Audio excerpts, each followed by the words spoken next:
Je me battrai toujours pour que même si tu n'as pas les mêmes idées que moi, on puisse en parler et surtout tu aies le droit de les dire. Journaliste, critique littéraire, mais surtout amoureux des livres, Augustin Trapenard est mon invité sur InPower cette semaine. Je suis sorti en larmes de cette interview tellement j'avais travaillé, tellement pour moi c'était injuste, parce que je l'adorais. Augustin a interviewé toutes les plus grandes stars du monde de la culture, Virginie Despentes, Aya Nakamura ou encore Jude Law. Ah là, c'est merveilleux, on a l'impression que vous discutez entre vous, vous dialoguez, mais s'ils savaient le travail que ça représente en amont. Tu sais à l'avance Ah à ouais. quel point tu veux l'amener ? Je sais ma première question, je sais ma dernière question. Mais que retire-t-il de tous ces échanges ? Comment se prépare-t-on à interviewer les meilleurs ? Et surtout, comment continuer à progresser ? Moi j'ai cette curiosité-là quand même, et heureusement que je l'ai. Parce que les gens qui font mon métier et qui ne l'ont pas, c'est fini. Si c'est la première fois que vous écoutez InPower, bienvenue. Je reçois chaque semaine des personnalités inspirées et inspirantes qui ont pris le pouvoir de leur vie. Vous pouvez vous abonner pour ne pas manquer les épisodes à venir, ou une fidèle auditrice d'InPower et que vous n'êtes toujours pas abonné au podcast. Qu'est-ce que vous voulez ? Qu'est-ce qu'on veut ? Qu'est-ce que je veux ? Qu'est-ce que nous voulons pour demain ? Et je suis ravie de vous inviter à rejoindre ma conversation avec Augustin Trapenard.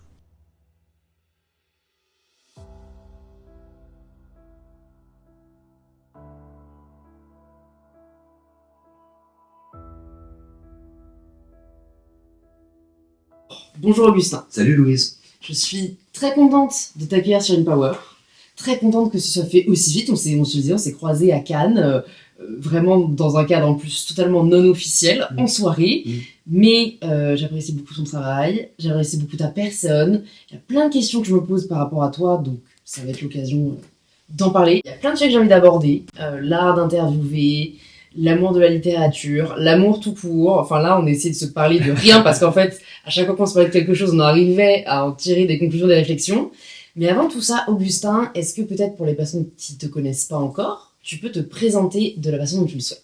Oui, je m'appelle Augustin Trapenard, je suis journaliste depuis 15 ans à la radio, à la télévision et sur des plateformes. Je travaille notamment sur Brut et je présente la Grande Librairie sur France 5, qui est la grande émission d'accueil de littérature en prime time sur le service public, tous les mercredis à 21h. Tu te souviens de la première fois que tu as regardé La Grande Librairie ? Je me souviens surtout de la première fois que j'ai regardé Bernard Pivot, parce que quand on était petit, donc c'est vraiment la grande tradition en fait de l'émission littéraire sur le service public, on n'avait pas le droit de regarder la télévision, sauf les nuls l'émission, parce que mes grands frères regardaient ça sur Canal+, et la Grande Librairie que regardait comme une grande messe en famille avec mes parents. Et je me souviens de la sidération que pouvaient avoir mes parents, c'est-à-dire qu'ils aimaient profondément Bernard Pivot comme quelqu'un, si tu veux, qui les accueillait quelque part dans son salon. Et c'était une idée de la télévision où on parlait de sujets importants, mais de culture surtout, une idée haute, à mon sens, du journalisme et de la littérature, de la télévision aussi. Et c'est ça que j'aimerais essayer de perpétuer, moi. C'est de là qu'est né ton amour pour la littérature ou c'est totalement décorrélé de cette émission ? En vrai, je pense que c'est décorrélé. J'étais un enfant un peu bizarre, un peu différent, un enfant gay déjà. Et j'ai toujours trouvé dans la littérature d'autres vies que la mienne, d'autres espaces, d'autres corps, d'autres façons d'appréhender le monde. D'abord de façon difficile, parce que je ne trouvais pas des représentations de ce que j'étais dans la littérature que je pouvais lire. Et puis petit à petit, j'ai découvert des textes qui me ressemblaient plus. Et j'ai voulu les partager. Ça vient plus de ça. Tu penses qu'on a besoin de s'identifier à un texte pour pouvoir l'apprécier ? Pas forcément, et j'en suis la preuve vivante. Pendant des années, je me suis nourri de textes qui ne me ressemblaient pas, de textes de domination, de textes virilistes, de textes parfois extrêmement violents, qui me heurtaient. Mais être heurté, c'est aussi une émotion, Louise, je trouve. Et je trouve qu'on a tendance à oublier que la littérature peut être aussi un espace où on est dérangé, où on est troublé. Et ça peut être magnifique, parce que ça nous fait nous poser des questions aussi sur ce qu'on est. Mais ça, c'est, tu vois, un grand sujet que je me pose en ce moment, et un peu lié à la cancel culture, c'est est-ce qu'on doit forcément lire que des auteurs avec qui on est d'accord, que des auteurs qu'on encense ? Et je pense que chacun est d'accord pour dire que non, mais où pose-t-on la limite ? Une limite doit-elle être posée ? Et j'ai du mal, moi, à me positionner dans ce débat parce que d'un côté, j'ai pas envie de soutenir, tu vois, des auteurs problématiques. Et de l'autre côté, aujourd'hui, tout est tellement prétexte à être problématique qu'on peut après ne plus rien lire, quoi. Moi, je trouve que tu poses une question hyper importante. En ce qui concerne la littérature, tu poses la question de la responsabilité. Est-ce que c'est de la responsabilité de l'auteur ? Est-ce que c'est de la responsabilité du lecteur, de la maison d'édition ? Je suis toujours pour une contextualisation du texte, moi. Par exemple, quand il y a un texte problématique, je trouve qu'il est de la responsabilité de l'éditeur que de l'indiquer. Ce qui est fait, par exemple, pour des œuvres de dark romance, de plus en plus. Ce qui est fait aussi pour des bandes dessinées qui sont sous blister également. Je suis contre toute forme de censure. En ce qui concerne l'art, toute forme de censure, je vais être très franc avec toi, je pense qu'il y a rien que tu t'interdises à regarder ou à lire. J'ai même des lectures honteuses aujourd'hui, par exemple l'œuvre du Marquis de Sade, par exemple, qui fait partie vraiment de mon panthéon littéraire. Quand on la lit, c'est plus que problématique, là, en l'occurrence. Mais elle n'est pas interdite, et tant mieux, parce que c'est aussi une œuvre de philosophie, une œuvre de littérature extrêmement importante. En revanche, je suis tout à fait favorable à ce qu'on la contextualise, à ce qu'il y ait des préfaces, que ce soit encadré. Tu vois, par exemple, le travail qui a été fait sur Mein Kampf, en renommant le texte, historiciser le mal, chez Fayard, en reversant tous les bénéfices de vente de ce livre à des associations de mémoire, ça me paraît être extrêmement important. Pourquoi ? Parce que aujourd'hui, le livre n'est plus passé sous le manteau. Le livre, au contraire, est contextualisé et on peut y avoir accès tout en sachant vraiment ce qu'on est en train de lire. Ouais, t'as raison, mais c'est... Aujourd'hui, en tout cas, je pense que ça va être une question qui va de plus en plus se poser. Là, je me penche un peu sur la question de J.K. Rowling et Harry Potter. Je sais pas si toi, t'étais un fan d'Harry Potter. Je sais pas si c'est trop ta génération, mais bon, tu l'as quand même forcément Elle l'a vu, dit, je suis un dinosaure. J'ai pas Oups. grandi avec Harry Potter. En revanche, je l'ai enseigné, tu sais. Et je l'ai enseigné quand T'as enseigné Harry Potter ? quand j'étais jeune prof. Parce que, effectivement, c'est un texte extrêmement important. Assez prodigieux d'ailleurs dans la création d'un monde, dans la première page du premier tome de Harry Potter. Je me souviens de l'avoir enseigné effectivement sur ce que c'est effectivement d'entrer dans un autre monde, de pousser les portes d'un autre imaginaire. Et le projet de J.K. Rowling est absolument monumental. Moi, j'ai été assez saisi de voir les réactions d'une violence absolument inouïe. À la fois à son encontre et à la fois celles qu'ont pu vivre en fait les lecteurs qui se sont sentis heurtés. Ça m'a beaucoup intéressé d'un point de vue littéraire. Moi, j'ai un côté, tu sais, assez intello. C'est-à-dire que du coup, je me pose toujours plus de questions que je n'apporte de réponses. Et j'évite le point final, la formule lapidaire, le côté c'est comme ça, c'est pas autrement. Au contraire, j'essaie toujours de réfléchir. Je sais pas si c'est la bonne solution parce que du coup, je prends pas beaucoup de risques et ouais, c'est ça, de points finaux. Mais pour autant, je m'interroge. Je la boycotterai pas, moi, parce que je pense pas en fait que le boycott soit une bonne solution. Je m'interroge déjà sur peut-être ce sur quoi on l'accuse, J.K. Rowling. Est-ce que c'est présent dans le texte, sur la différenciation entre l'œuvre et l'auteur, qui est une problématique vieille comme le monde, vieille comme le temps, en fait, en ce qui concerne la littérature. Et oui, c'est plus des questions que je me pose. Toi, tu fais comment ? Bah pareil, en fait, j'aime beaucoup ton approche. Et c'est aussi ce que je prétends faire, apporter plus des questions. Encourager chacun d'entre nous à plus se poser des questions que d'apporter des réponses, parce que qui sommes-nous pour en avoir ? Et en plus, mon combat maintenant, c'est aussi d'accepter de l'autre qu'il ait une réponse différente de la nôtre. C'est ça. Et c'est ça que je trouve dommage aujourd'hui, c'est de se dire, et d'ailleurs, moi, à un moment, je me souviens, en plus, les réseaux sociaux sont vraiment une forme aujourd'hui de tribunal ouvert à tous. Et si jamais je publie une référence à Harry Potter, je vais avoir des messages haineux en me disant mais comment tu peux soutenir une femme transphobe, enfin comment tu peux inciter à la transphobie. Et en fait, moi, ce qui me perturbe, mais qui me fait réfléchir, c'est à quel point on peut en arriver à des conclusions comme celle-ci. C'est en fait, je peux aimer Harry Potter sans soutenir les propos ou les convictions de J.K. Rowling qui ne sont pas les miennes. Pour moi, une femme trans est une femme. Oui. Voilà. Mais de là à dire que c'est de l'incitation à la transphobie, tu vois, c'est qu'aujourd'hui, les raccourcis sont tellement rapides que ça m'inquiète un peu. Ce que je me dis toujours, c'est que les réseaux sociaux, enfin c'est comme ça que je les regarde, moi, sont à la fois, comme tu le disais, une forme de tribunal, mais surtout une prise de parole, la possibilité d'une prise de parole de la part de personnes qui ont été silenciées pendant des années, pendant des décennies. Donc j'y vois toujours, moi je vois toujours le verre à moitié plein, donc j'y vois toujours quelque chose de profondément positif. Et quelque part, si tu as ton point de vue, eux ont le droit d'avoir le leur également. Et cette confrontation doit pouvoir avoir lieu sans forcément avoir de la haine.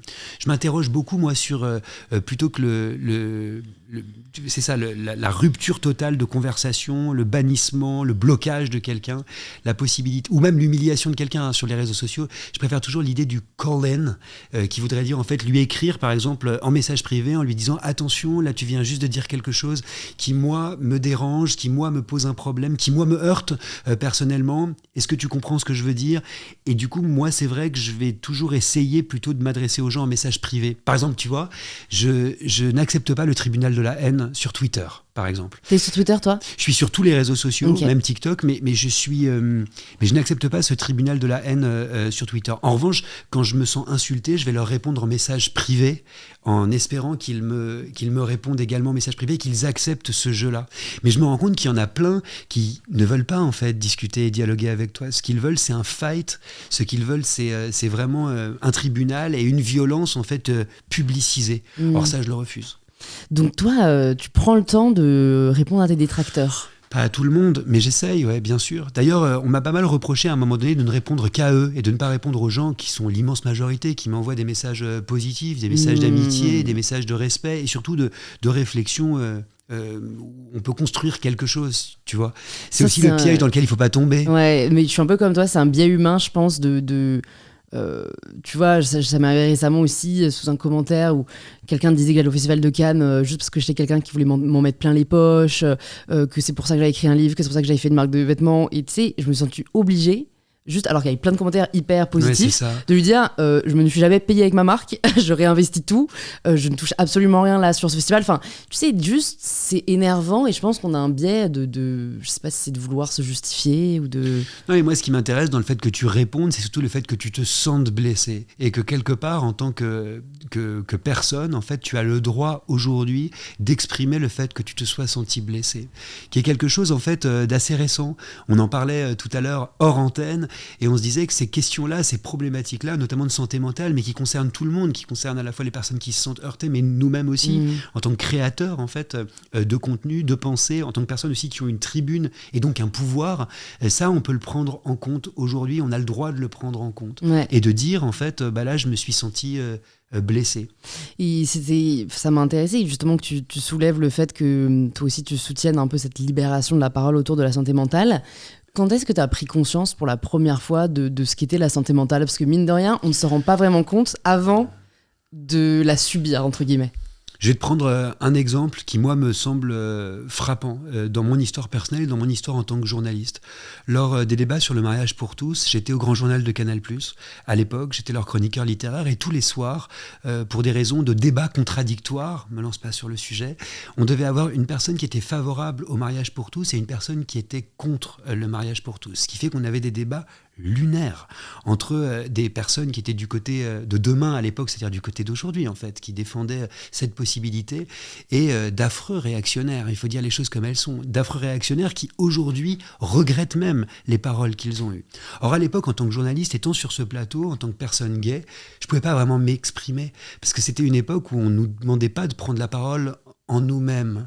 Et c'était même, ça aurait même été reçu de façon problématique. Moi, je me souviens qu'on me disait au Grand Journal, ah non, parle pas de toi, là, t'es journaliste, tu parles de façon extrêmement objective, neutre, et surtout ne te mets pas dans la boucle. Aujourd'hui, j'aurais aucun problème à dire, attendez, là, vous êtes en train de parler de ma vie, de quelque chose que vous ne connaissez pas. En l'occurrence, moi, en tant que personne concernée, je vous réponds. Voilà ce que je vis. Et vous êtes en train de prendre du temps et de la parole sur des gens que vous ne connaissez même pas, manifestement.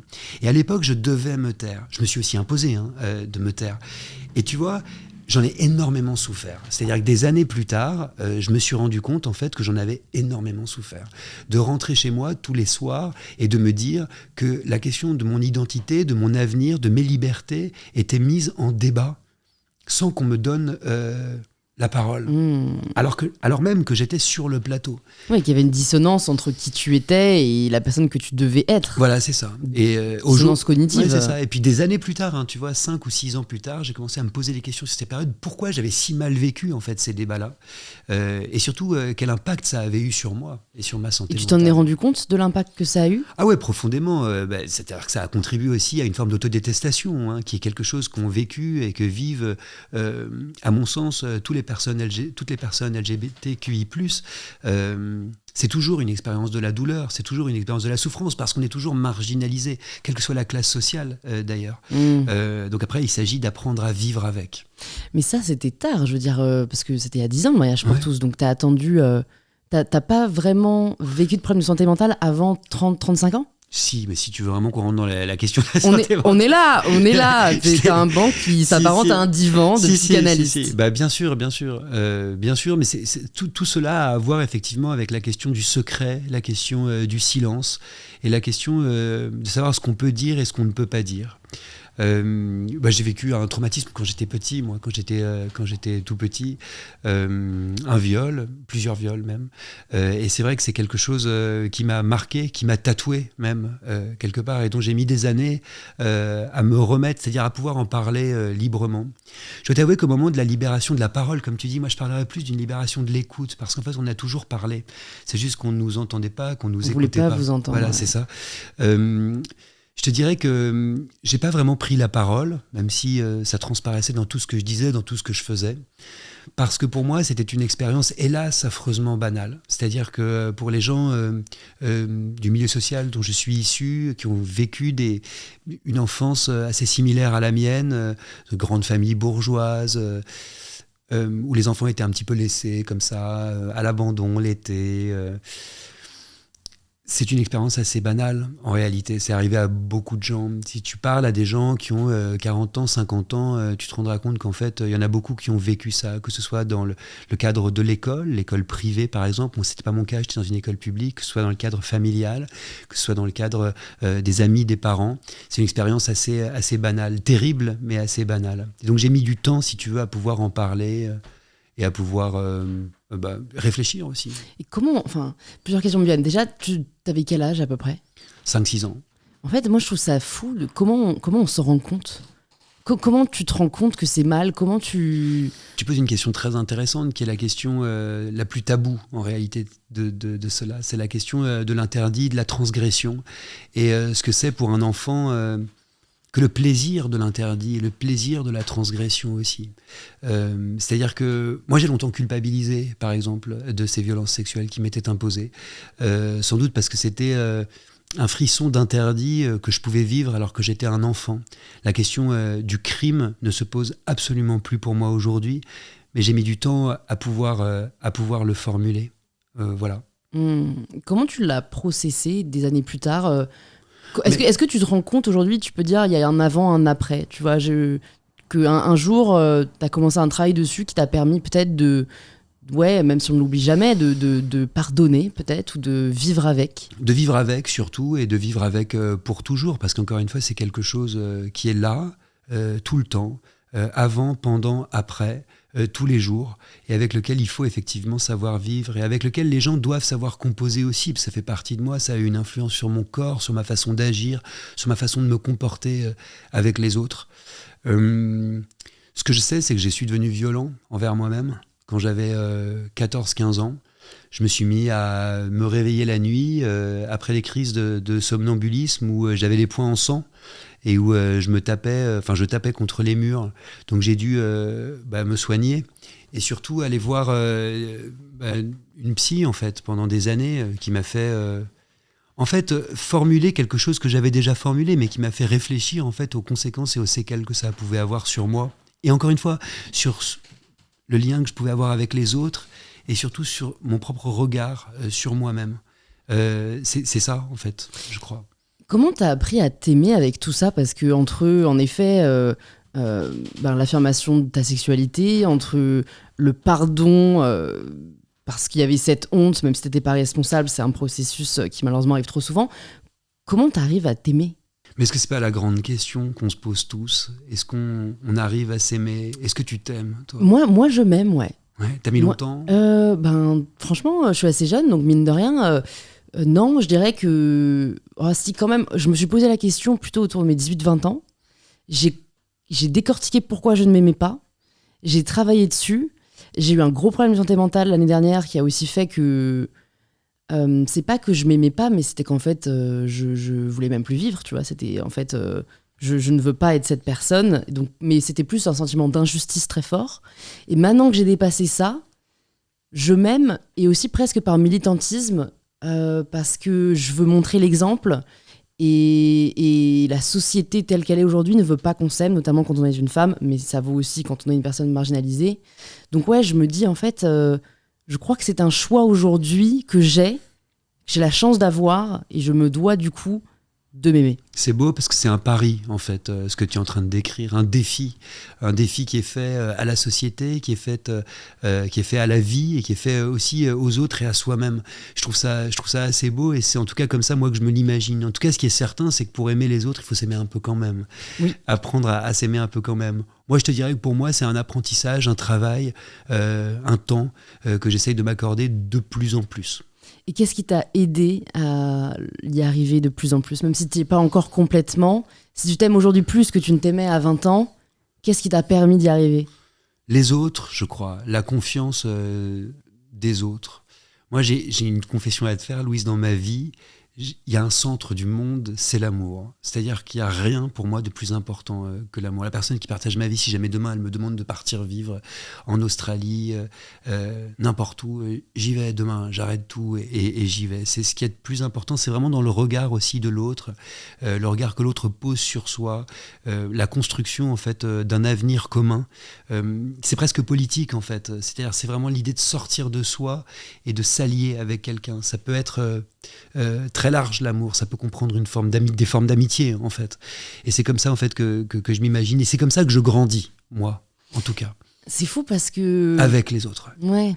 En fait, moi, dans ce que tu décris, je vois une forme de dépendance qui, pour moi, est contradictoire avec l'amour, car à mes yeux, l'amour de soi, comme l'amour tout court, est inconditionnel.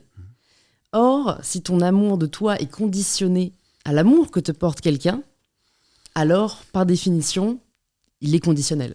Je pense que c'est un paradoxe, effectivement. Mais je pense qu'on est des êtres sociaux. C'est-à-dire qu'on est aussi, non pas dépendants, parce que le mot voudrait dire qu'on ne pourrait pas exister sans, mais qu'on est, en tout cas, plus grand. Interdépendant, peut-être. Voilà, c'est ça, et plus grand dès lors qu'on s'associe, dès lors qu'on s'allie. Et c'est ça, ce sont des formes d'alliance, en fait. Mais ça a ceci de formidable que par le truchement, par le prisme, par la beauté d'un regard, en fait, de Dieu qui se rencontrent, on peut grandir, quoi. C'est marrant parce que tu dis que l'amour est au centre de ta vie. Ouais. Et j'ai aussi lu dans une interview que tu as donnée que tu déclarais « Je suis nul en amour ». Bah, évidemment. C'est-à-dire que quand c'est le centre de ta vie, tu sais, tu fais des efforts, tu réfléchis. Tu sais, il y a une phrase hyper belle dans l'itinéraire d'un enfant gâté, je crois, où il est avec sa fille au cirque et elle lui dit un truc du genre c'est quoi un bon coup ? Et il répond, un bon coup, c'est quelqu'un qui pense pas trop. Merde. Vois, moi, je pense trop. Ouais. Voilà, c'est ça. Mais c'est pas pour autant que je suis un mauvais coup, je le dis quand même. Disons-le à tous. Au cas où.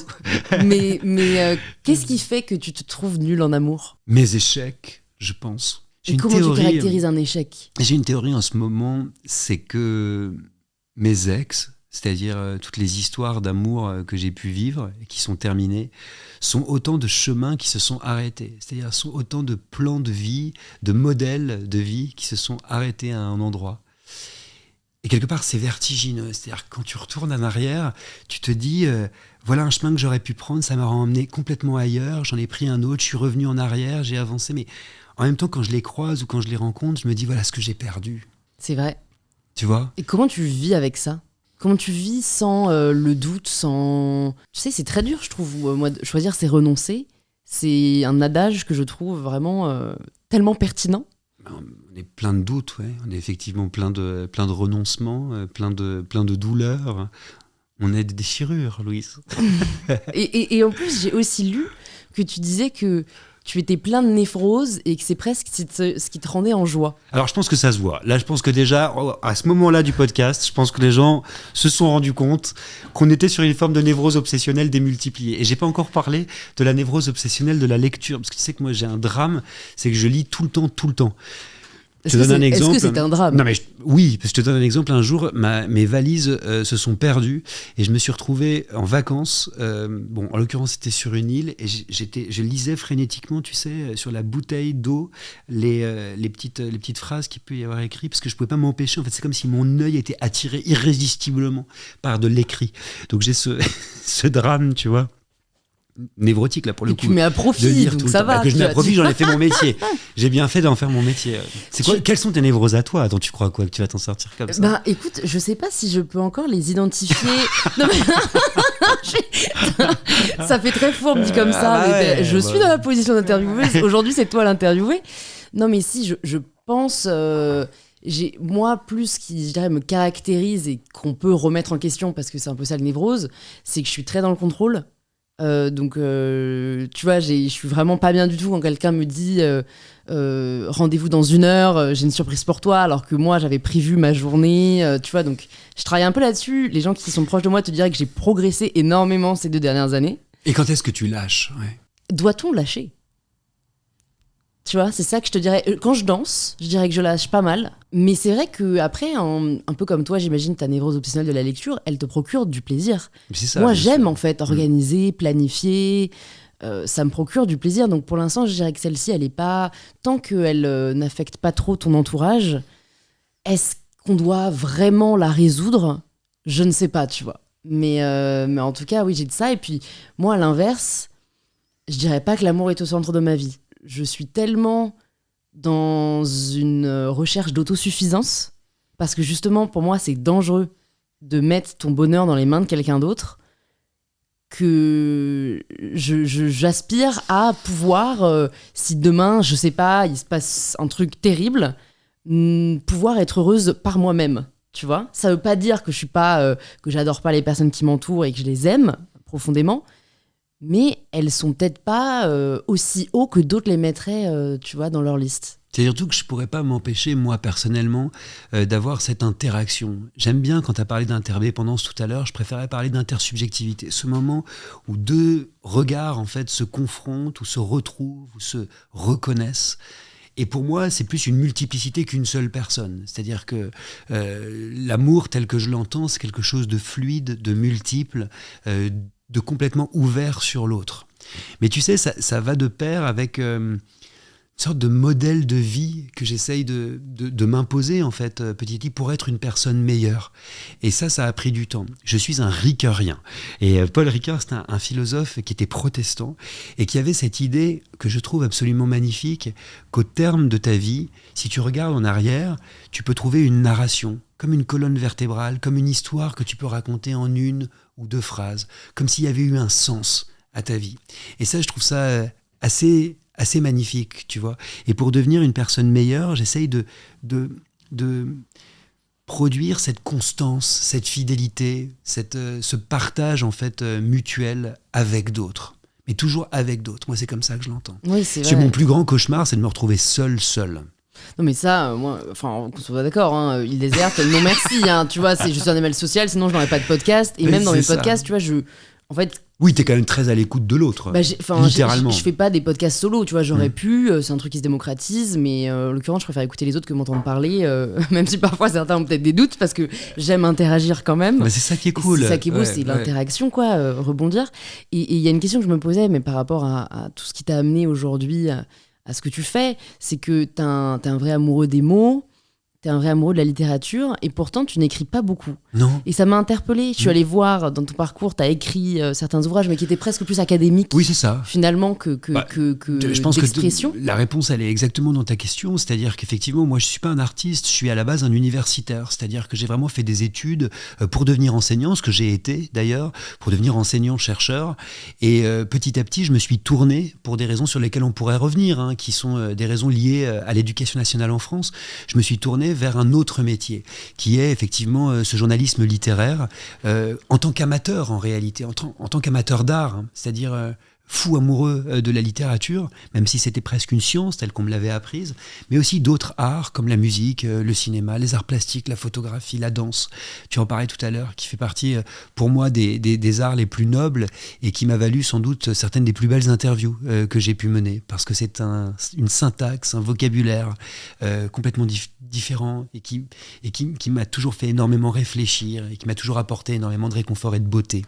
Mais je ne suis pas un artiste. C'est-à-dire que je ne crée pas. Je suis un passeur, je suis quelqu'un qui aime partager, en fait, la joie, je dirais même la jouissance de l'art avec les autres. Et je pense que c'est important. Je pense qu'aujourd'hui, le drame de nos métiers, journalistes culturels, intervieweurs d'artistes, c'est la confusion. C'est qu'il y a énormément de journalistes qui, en réalité, n'ont qu'une seule aspérité, c'est de devenir eux-mêmes artistes, c'est de devenir eux-mêmes créateurs. Et se joue alors, sinon une forme de compétition, du moins une forme de tension qui n'est pas du tout, à mon avis, pertinente Saine. et bénéfique ou saine, mais surtout en fait qui ne produit pas beaucoup de sens. Moi, si tu veux, mon rôle, il est très simple, il est de partager et de produire aussi du sens, c'est-à-dire d'interroger un artiste et de faire en sorte, en fait, de recueillir sa parole qui dit forcément quelque chose sur un art, sur le monde, parce que l'art est toujours une vision du monde quand même, et sur un parcours. Et c'est ça qui m'intéresse le plus. Mais j'ai pas envie de prendre leur place. Je vois ce que tu veux dire, mais pour moi, c'est aussi une vision assez structurée du monde qui mettrait, je schématise, mais qui mettrait des personnes dans des cases. Pour moi, c'est un peu plus flou que ça. Et connaissant ta culture, tes réflexions, tu vois, on pourrait se dire, bah, en fait, tu prendrais peut-être du plaisir à un moment établir une théorie, énoncer un point de vue, je sais pas, celle sur la toxicité mutuelle dont tu nous parleras dans le couple. Tu vois, je veux dire, moi j'ai écrit un essai l'an dernier et je me suis posé la question, pas de la légitimité, parce que pour moi tout le monde est légitime à lire et à écrire, mais plus de est-ce que j'ai envie de le faire. Il s'avère que j'ai adoré, c'est la chose que j'ai préféré faire dans ma vie, parce que c'était en fait dans notre société où on n'a plus tellement le temps, et je me suis dit ça aussi quand j'ai vu que tu avais animé Boomerang pendant 8 ans, je crois, tous les matins. En fait, il n'y a plus tellement le temps de prendre le temps. Là, moi, j'ai pris le temps d'énoncer, de réfléchir, d'affûter ma réflexion et de proposer ma vision des choses. Oui, mais là, tu parles de quelque chose de différent. C'est encore une fois, moi, je suis intervieweur d'artistes. Donc, à la question, est-ce que je produirais de l'art en tant que romancier, par exemple, la réponse est non. Vraiment, parce que je ne suis pas un artiste, je n'en ai ni le talent, ni l'urgence, ni l'envie. En revanche, pour ce qui est de la non-fiction, comme tu l'as noté, j'ai pu le faire dans mes recherches universitaires, écrire effectivement des papiers, des articles pour des revues spécialisées sur mon domaine de prédilection, à savoir la littérature victorienne du milieu du 19e siècle. C'est que mon autrice préférée, Jane Austen. Ah! Ouais. Alors ça, c'est plus la littérature édouardienne. Moi, tu vois, je viens un peu après. Ah non, okay. Je viens un peu après, exactement. Moi, c'est plus les sœurs Brontë. Tu vois qu'on se retrouve sur plein de choses. Donc là, oui, peut-être de la non-fiction, effectivement, sur mon travail, sur mon métier, sur des sujets de réflexion. Après, tu as dit quelque chose qui me passionne sur la question de la légitimité. Quand tu dis tout le monde est légitime à écrire, à parler. Mais moi, je suis pas sûr, Louise. C'est-à-dire, pour être très franc avec toi, je crois que c'est aussi un des drames de penser aujourd'hui que tout le monde peut avoir un avis sur tout le monde peut écrire sur tout, et tu vois, de se dire si je suis légitime, un point c'est tout, et je ne m'excuserai pas. Parce que le problème, c'est que du coup, tu en viens à invisibiliser des gens qui, pour le coup, ont cette autorité, cette légitimité, ont travaillé pendant des années, si tu veux, sur ces questions, et qu'il faut aussi savoir écouter. Je pense que c'est super important, si tu veux, de laisser une place aujourd'hui encore aux savants, aux experts, aux chercheurs, aux gens qui ont travaillé sur des sujets pendant des années et qui peuvent nous apporter quelque chose. C'est-à-dire qu'il ne faudrait pas, si tu veux, que sous prétexte d'une sorte de déculpabilisation totale, on en vienne à invisibiliser, à silencier des gens dont c'est le métier. Non, c'est sûr. En fait, moi, ce que je me dis, c'est que tout le monde a le droit d'écrire et que dans tous les cas, le public écartera dans tous les cas les ouvrages qui ne sont pas vraiment dignes d'intérêt, ou en tout cas... Mais tu vois, je vais te donner un exemple qui m'avait beaucoup frappé. Je me souviens d'un jeune homme que je citerai pas parce que je me souviens même pas de son nom, mais qui prévoyait de faire un podcast qui s'appelait Les Culottés ES et qui dit du coup sur les réseaux sociaux expliquait, mais je sais pas si j'ai la légitimité, je sais pas qu'est-ce que vous en pensez de ce titre, et il y avait plein de gens qui lui répondaient, mais si, c'est super, t'as une super idée, fais ton podcast qui s'appelle Les Culottés, sans penser par exemple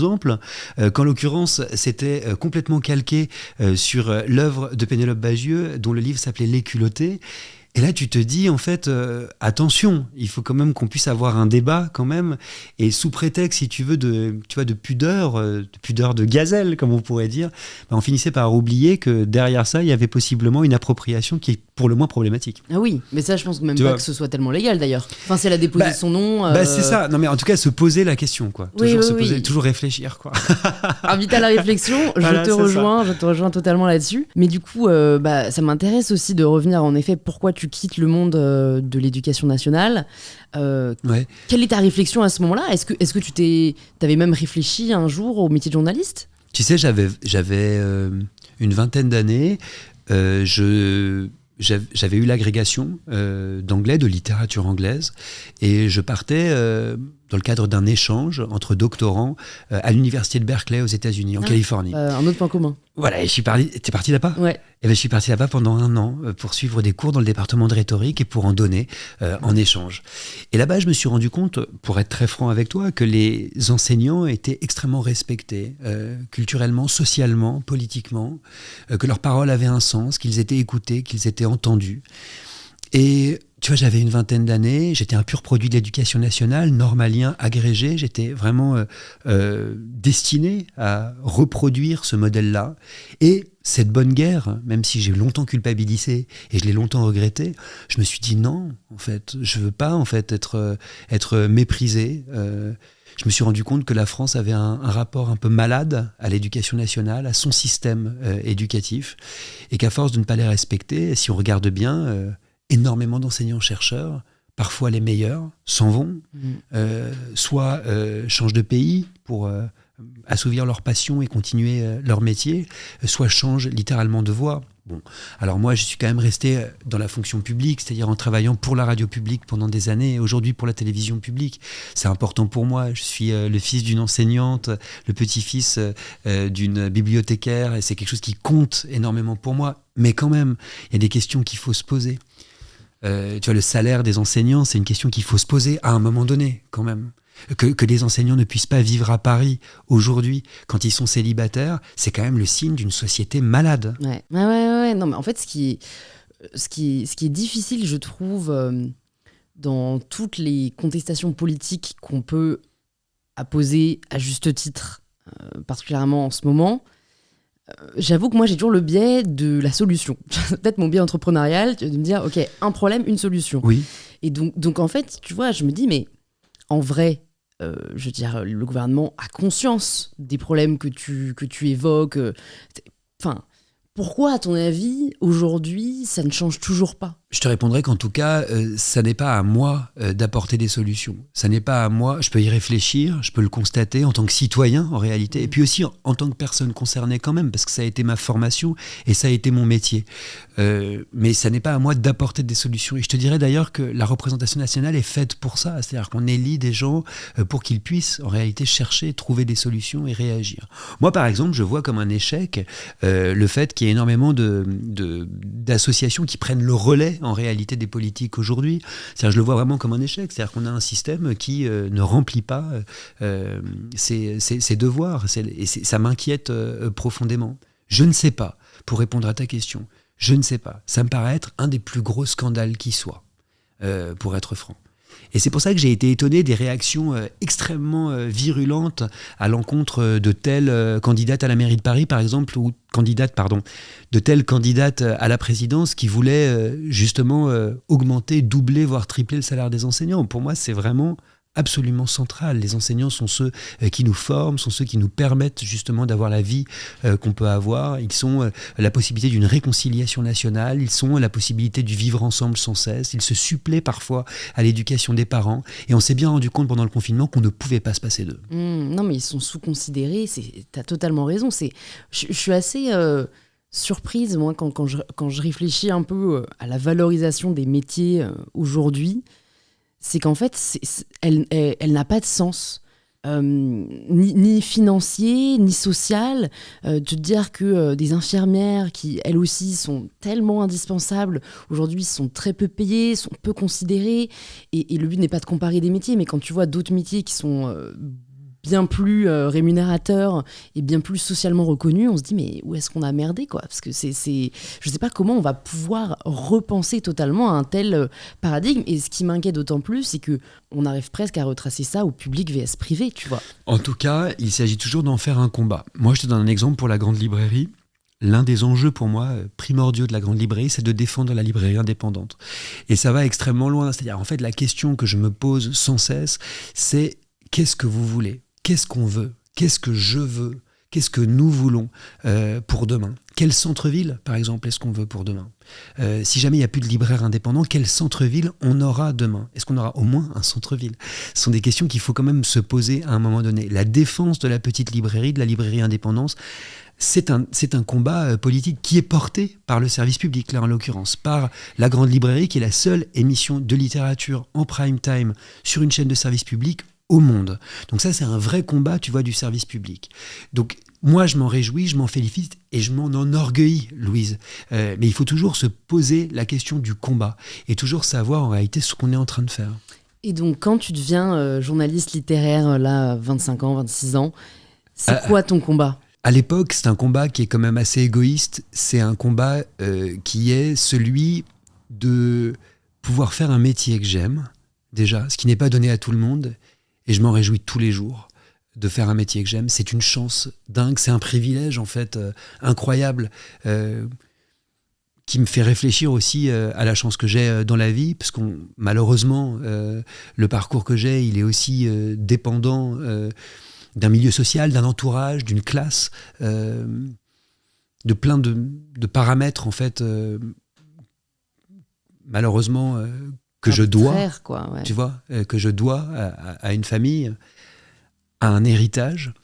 Mais pour autant, si tu veux, ce combat-là de faire quelque chose que j'aime, c'est quelque chose sur lequel j'ai jamais transigé. C'est-à-dire que j'avais cette envie d'assouvir une curiosité, de la perpétuer sans cesse, de la renouveler sans cesse, et d'en faire un métier. Une curiosité qui soit toujours liée au livre, à l'objet livre, qui est un objet qui m'a sauvé la vie, moi, petit. C'est-à-dire que sans l'objet livre, je lui dois bien ça, quand même. Sans l'objet livre, je sais même pas si je serais vivant. Ça m'émeut. Non, mais je te vois, ça m'émeut parce que moi, c'est vrai que la lecture m'a aussi tellement aidée. Et en fait, c'est fou de se dire le pouvoir qu'ont des mots mis les uns après les autres, quoi. Oui, c'est vrai. Bah, c'est vrai que t'es tout ému. Ouais, en fait, tu sais, je ressens ce que t'as dû ressentir et te dire qu'en plus, aujourd'hui, t'as presque... Enfin, que tu vois ça presque comme une redevance.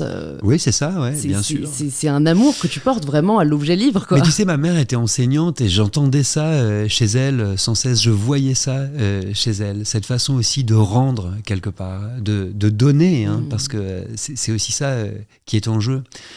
Pour faire de soi quelqu'un d'un peu plus grand que ce qu'on est. Ce partage-là, il est absolument central. Bah moi, c'est vrai, si tu veux, que sans certaines lectures, je pense que j'aurais pas tenu, tu vois. Ça m'a quand même permis énormément de choses. Ça m'a quand même permis, par exemple, de comprendre des fonctionnements qui m'excluaient totalement, de comprendre ce que c'était que les mécanismes de la virilité, et du coup, de les singer, de les utiliser.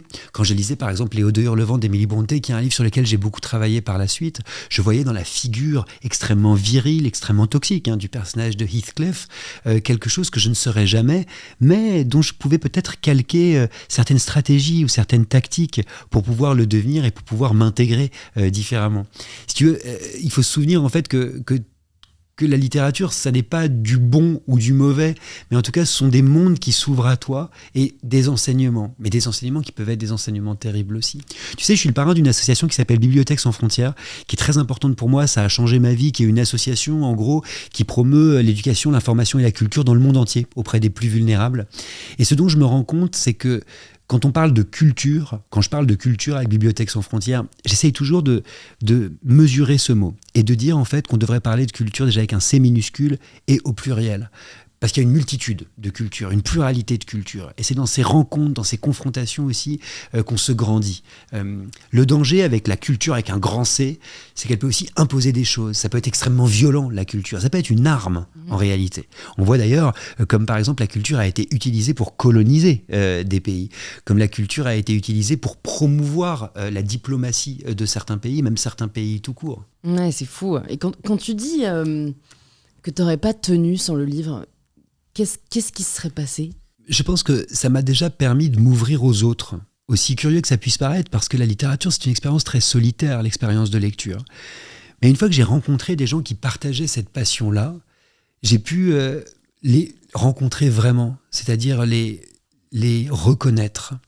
Et moi, je n'arrive pas à ne pas m'entendre avec quelqu'un qui partage la même passion que moi. C'est quelque chose que j'ai pu observer d'ailleurs autour de moi. Je ne sais pas si tu as pu faire cette expérience, mais quelquefois, il y a quelqu'un que tu n'aimes pas forcément, et soudain, il se met à parler de quelque chose, d'un point commun, et tu te dis, je ne peux pas ne pas aimer cette personne, en fait. Même si elle est tout ce que je débecte, en réalité, on partage quelque chose, une sorte de fil invisible nous relie. Et tu vois, cette reconnaissance-là, moi qui étais un enfant vraiment séparé, tu vois, qui était vraiment différent. J'ai grandi dans une famille très bourgeoise, j'étais un enfant très catholique aussi, j'étais un enfant très différent.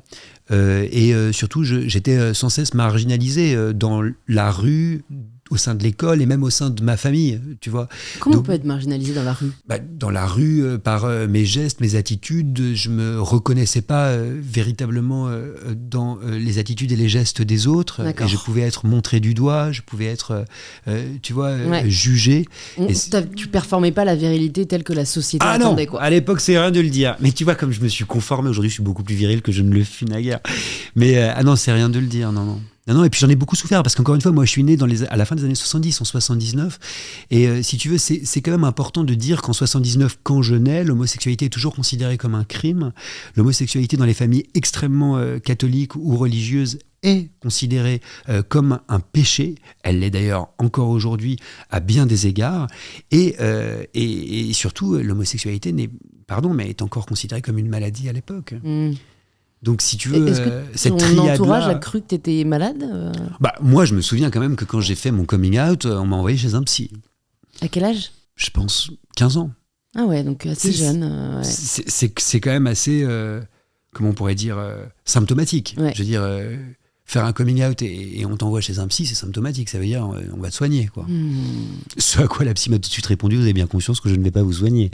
C'était quelqu'un d'intelligent. Au moins, t'es bien tombé. Mais je pense que là, pour le coup... Et quand est-ce qu'ils ont accepté qui t'étais, finalement ? Non, mais en réalité, moi j'ai la chance d'avoir grandi dans une famille qui m'a quand même accepté, qui m'a toujours aimé, dans une famille extrêmement aimante, si tu veux. J'ai jamais souffert d'homophobie, mais ça n'enlève pas la marginalité et la marginalisation. J'ai toujours été considéré comme un enfant différent. Si tu veux, j'étais un petit peu le clown de la famille. C'est-à-dire que, tu sais, les clowns, ils parlent très fort, quelquefois ils disent la vérité même, mais on refuse toujours de les entendre.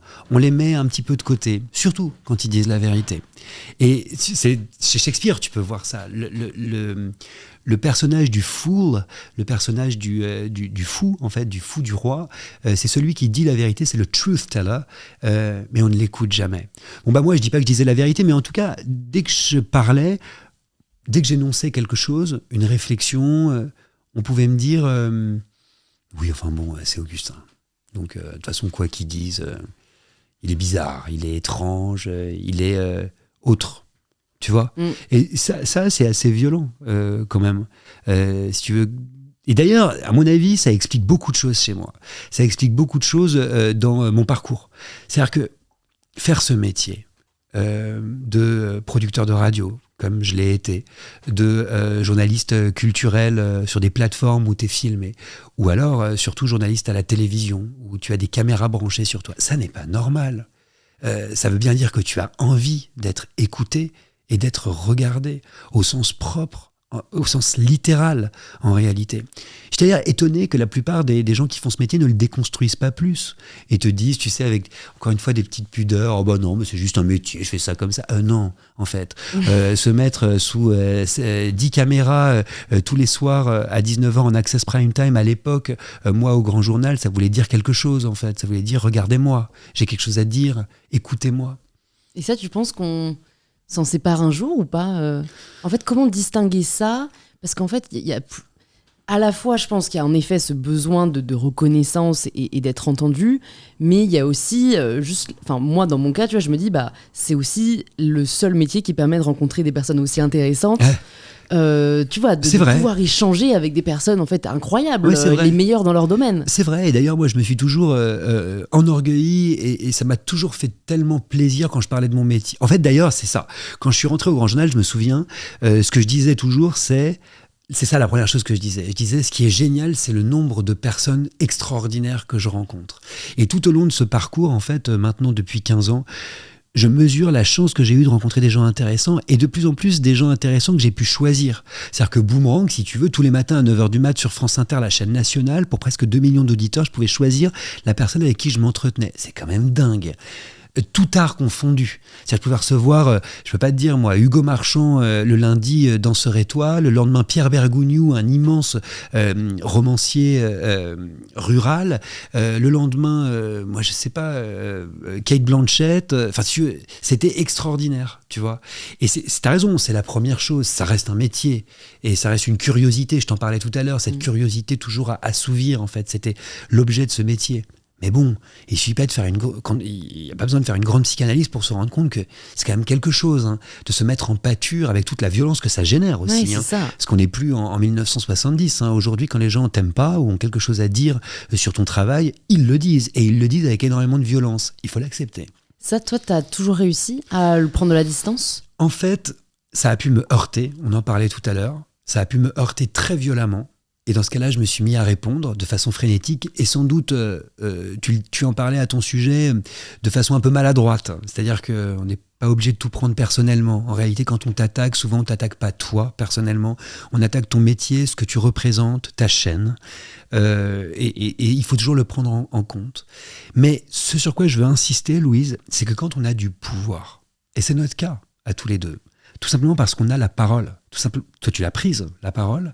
Moi, on me l'a donnée, cette parole. Mais on l'a, cette parole. Donc, on a du pouvoir. On nous écoute, on nous regarde. Il faut quand même accepter qu'il y a un pendant à ce pouvoir. C'est vraiment la base de la démocratie. C'est la contradiction. C'est-à-dire que si tu n'acceptes pas ce qui va avec ce pouvoir, c'est-à-dire que les gens puissent te dire « je ne suis pas d'accord avec toi », il faut arrêter, en fait. Il faut renoncer à ce pouvoir. Ce qui m'étonne, c'est que les politiques, par exemple, ne s'en rendent toujours pas compte. C'est le fondement de la démocratie. Hein. C'est-à-dire que si jamais, pour qu'il y ait démocratie, il faut qu'il y ait la possibilité d'un discours contradictoire. Oui, mais il y a une ligne, pour moi, entre contradiction et méchanceté. Alors, l'insulte... Et le problème dans notre société aujourd'hui, c'est que presque ça va ensemble, quoi. Non, mais après, il y a des règles que tu as le droit, toi aussi, en tant que personne, de t'imposer. Moi, par exemple, les gens qui m'insultent, je les bloque tout de suite. C'est-à-dire que la moindre insulte, je les bloque. Et c'est drôle parce que quelquefois, il m'est arrivé de rencontrer dans la rue des gens qui me disent « Vous m'avez bloqué, c'est dégueulasse, je peux même plus discuter avec vous. » Et je leur réponds « Mais si je vous ai bloqué, c'est vraiment parce que vous m'avez insulté. » Parce que c'est simple, ma règle, elle est très simple. Je bloque toutes les personnes qui m'insultent. Mais en revanche, je bloque pas les gens qui me disent « J'ai pas aimé ton émission. Hein. » Et je bloque pas les gens qui me disent « Pourquoi avoir invité un tel ?» Et je bloque pas les gens qui me disent « Quelle mauvaise interview. » Parce que quelquefois, c'est le cas. Et c'est pas grave, c'est aussi de nos erreurs en fait qu'on progresse. Et ça a pu me blesser.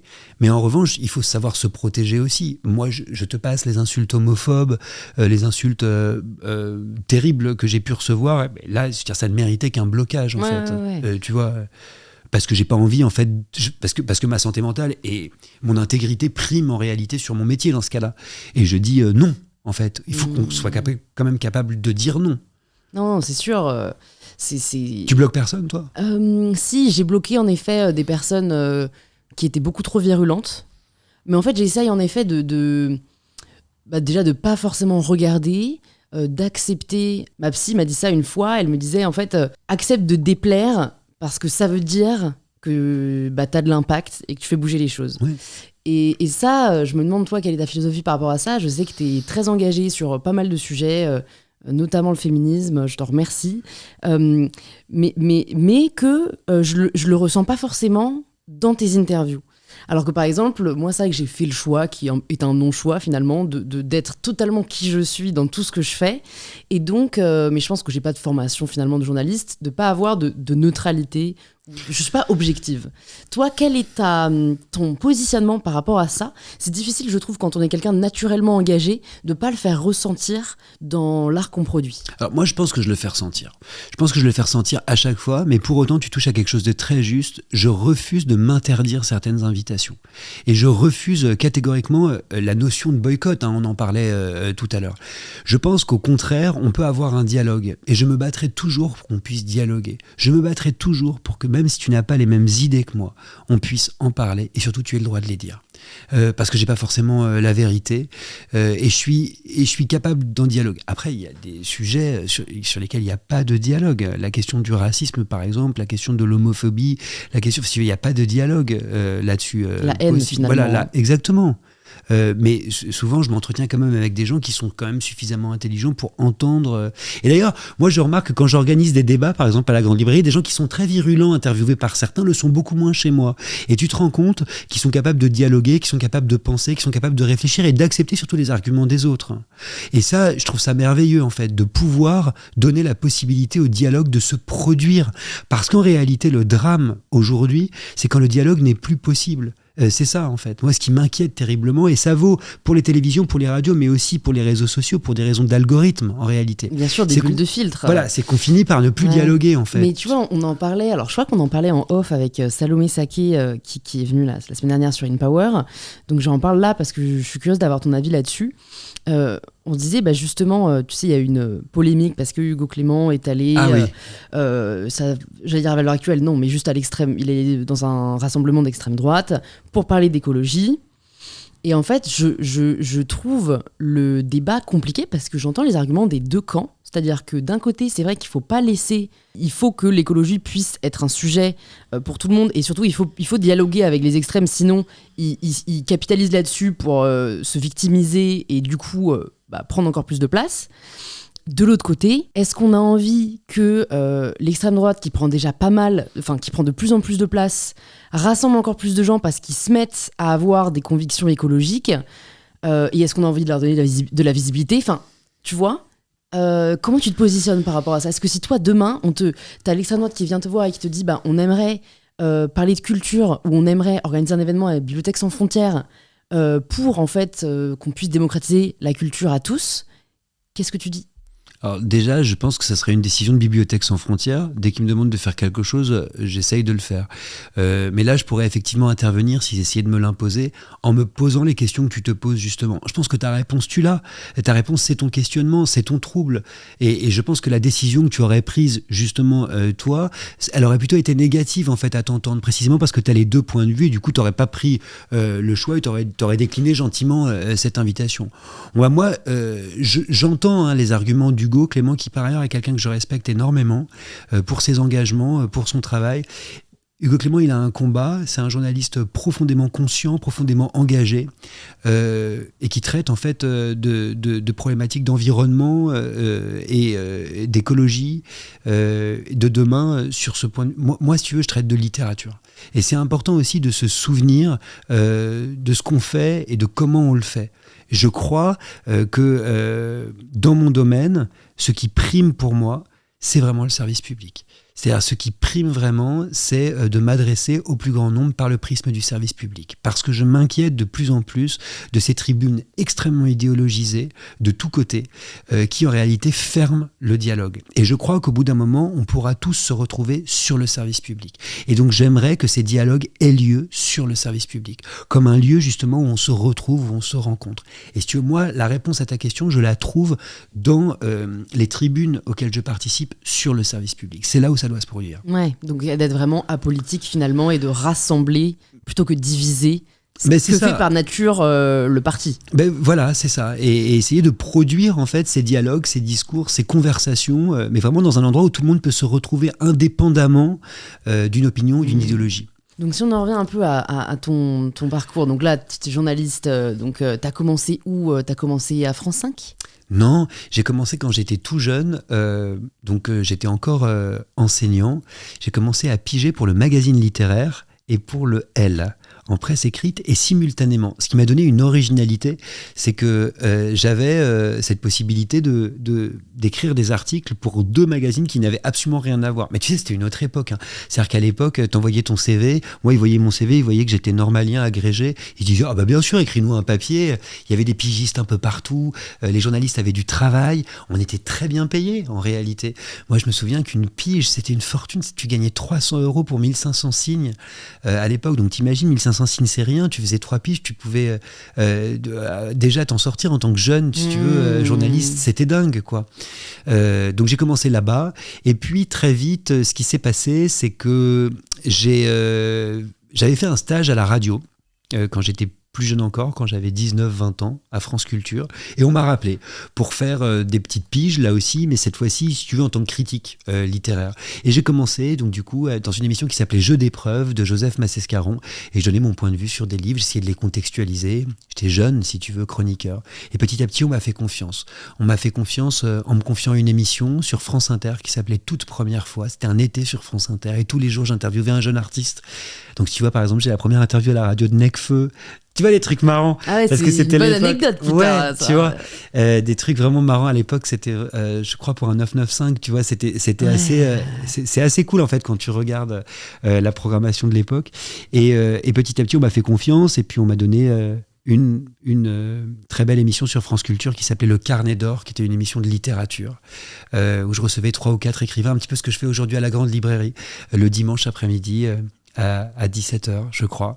Et puis Michel Denisot et Renaud Levantin qui produisaient le Grand Journal écoutaient cette émission et m'ont appelé pour que je participe au Grand Journal de Canal+. En fait, si tu veux, j'ai eu de la chance parce que petit à petit, si tu veux, je me suis jamais fait vraiment virer d'un endroit. Je suis toujours passé d'une tribune à une autre de façon un petit peu fluide. Et j'ai toujours en fait pu continuer à faire ce métier. Ouais, tu gravitais. Après, c'est de la chance, mais c'est aussi du talent ou en tout cas du travail. Tu te rends compte que c'est beaucoup de chance quand même. Tu te rends compte que c'est beaucoup de chance. Ouais, mais en fait, je me dis,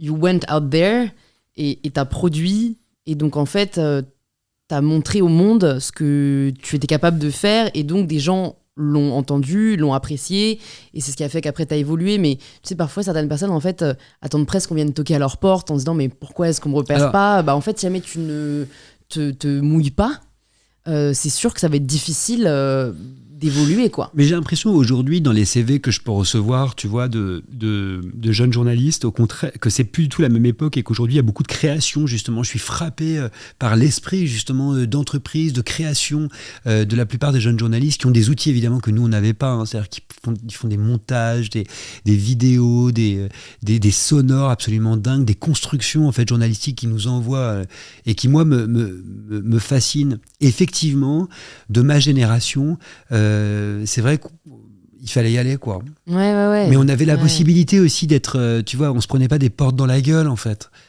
On y allait et ça marchait, en fait. Tu t'es jamais pris une porte dans la gueule ? Non, et moi, j'ai eu énormément de chance. Déjà, si tu veux, j'avais un CV qui était un CV de rêve pour mes parents et pour la génération de mes parents. C'est-à-dire que, si tu veux, pour cette génération-là, l'école normale sup, l'agrégation, c'était dingue, en fait, tu vois. Donc moi, je me souviens qu'on me regardait déjà avec beaucoup de respect, alors même que j'avais 19 ans, 20 ans. Tu vois, donc aujourd'hui, c'est plus du tout pareil. En fait, c'est marrant, on entend presque le discours inverse. Aujourd'hui, on te dit attention à pas être surdiplômé, sinon tu vas coûter trop cher. C'est complètement contradictoire. Mais est-ce que tu t'es pris une porte dans le sens où est-ce que tu as déjà vécu un échec, genre, est-ce qu'il y a déjà... Mais j'ai vécu tellement d'échecs amoureux, Louise. C'est beaucoup plus important que les échecs professionnels. C'est un peu la théorie de ma grand-mère. Ah non, elle dit ça avec le jeu.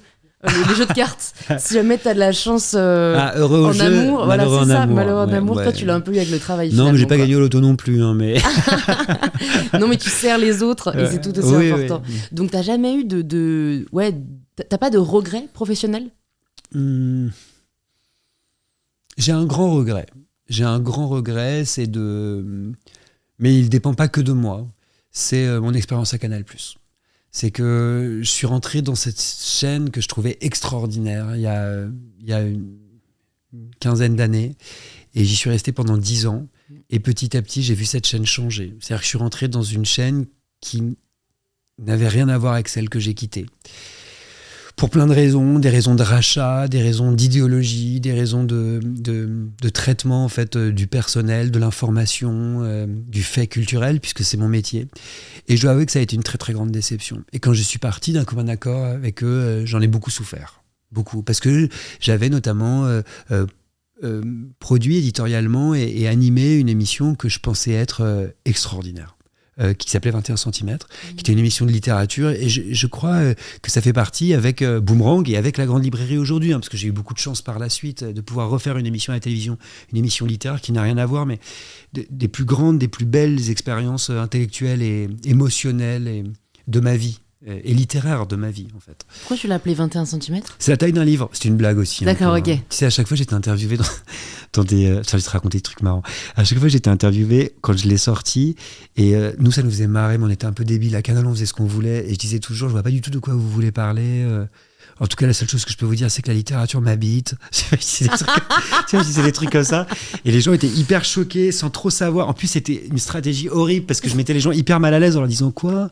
Mais bon, j'y avais pas pensé. C'est la taille d'un livre, voyons. Ouais, non, je leur disais, putain, j'y avais pas pensé. Et c'était vraiment de la mauvaise foi, mais c'était drôle. Et puis surtout, quand j'ai lancé cette émission, je me souviens, mais c'était il y a longtemps, hein, mais je me souviens qu'il y avait eu toute une polémique parce que ça s'appelait 21 cm. Donc moi, sur les réseaux sociaux, en plus, je trollais, c'est-à-dire que je répondais sur Facebook, mais je vois pas de quoi vous voulez parler. Franchement, c'est la taille d'un livre. Mesurez votre livre grand format et tout. Et je me souviens, il y avait cette fille qui avait mis, en plus c'est un scandale, c'est vraiment la version complètement viriliste de la littérature et de l'émission littéraire, ça dit beaucoup, c'est systémique, tout ce que tu veux. Et je leur répondais, mais pas du tout, ma première invitée c'est une femme, c'est Patti Smith, et la fille de répondre, elle a une moustache, c'est pas vraiment une femme, et j'étais là, what? Qu'est-ce qui est en train de se produire? C'est à toi de te remettre en question. Non mais ça partait dans tous les sens, c'était n'importe quoi, mais c'était drôle, et on a fait n'importe quoi, avec du budget, mais on a fait n'importe quoi. C'est-à-dire que quand Riyad Satouf me demandait, enfin moi je demandais à Riyad Satouf qu'est-ce que tu voudrais qu'on fasse, et il me répondait moi mon rêve c'est faire de l'avion de chasse, donc du coup on a fait une interview dans un avion de chasse. Quand j'emmenais Jean-Marie Gustave Leclésio à Rodrigue sur les îles et que je faisais une chasse au trésor avec des petites figurines en plastique, enfin, c'était n'importe quoi. On a fait des folies en fait. Et ça tu aurais pu le faire dans le service public, mais tu non, penses? pour des raisons de budget en fait, pour Ouais. des raisons en réalité de budget, et c'est normal. Et c'est l'avantage et l'inconvénient, quoi. C'est les deux qui au final, ont créé cette déception. Et puis, la Grande Librairie, moi, je me bats pour le coup, pour la perpétuation, si tu veux, d'une émission très importante, d'une tradition très importante en France, qui est la grande émission d'accueil de service public de littérature en prime time. Tu vois, c'est ça qui est très important pour moi. C'est-à-dire que ça, c'est une de nos exceptions culturelles que j'ai envie de préserver. Il est de ma mission d'essayer de la préserver. Tu vois, donc c'est autre chose. Mais je pourrais monter une autre émission littéraire, si tu veux, mensuelle, comme je faisais pour 21 cm, par exemple, tu vois, en complément. Mais et pourquoi tu l'as pas fait encore? Pour l'instant, je l'ai pas fait parce que déjà j'ai énormément de boulot.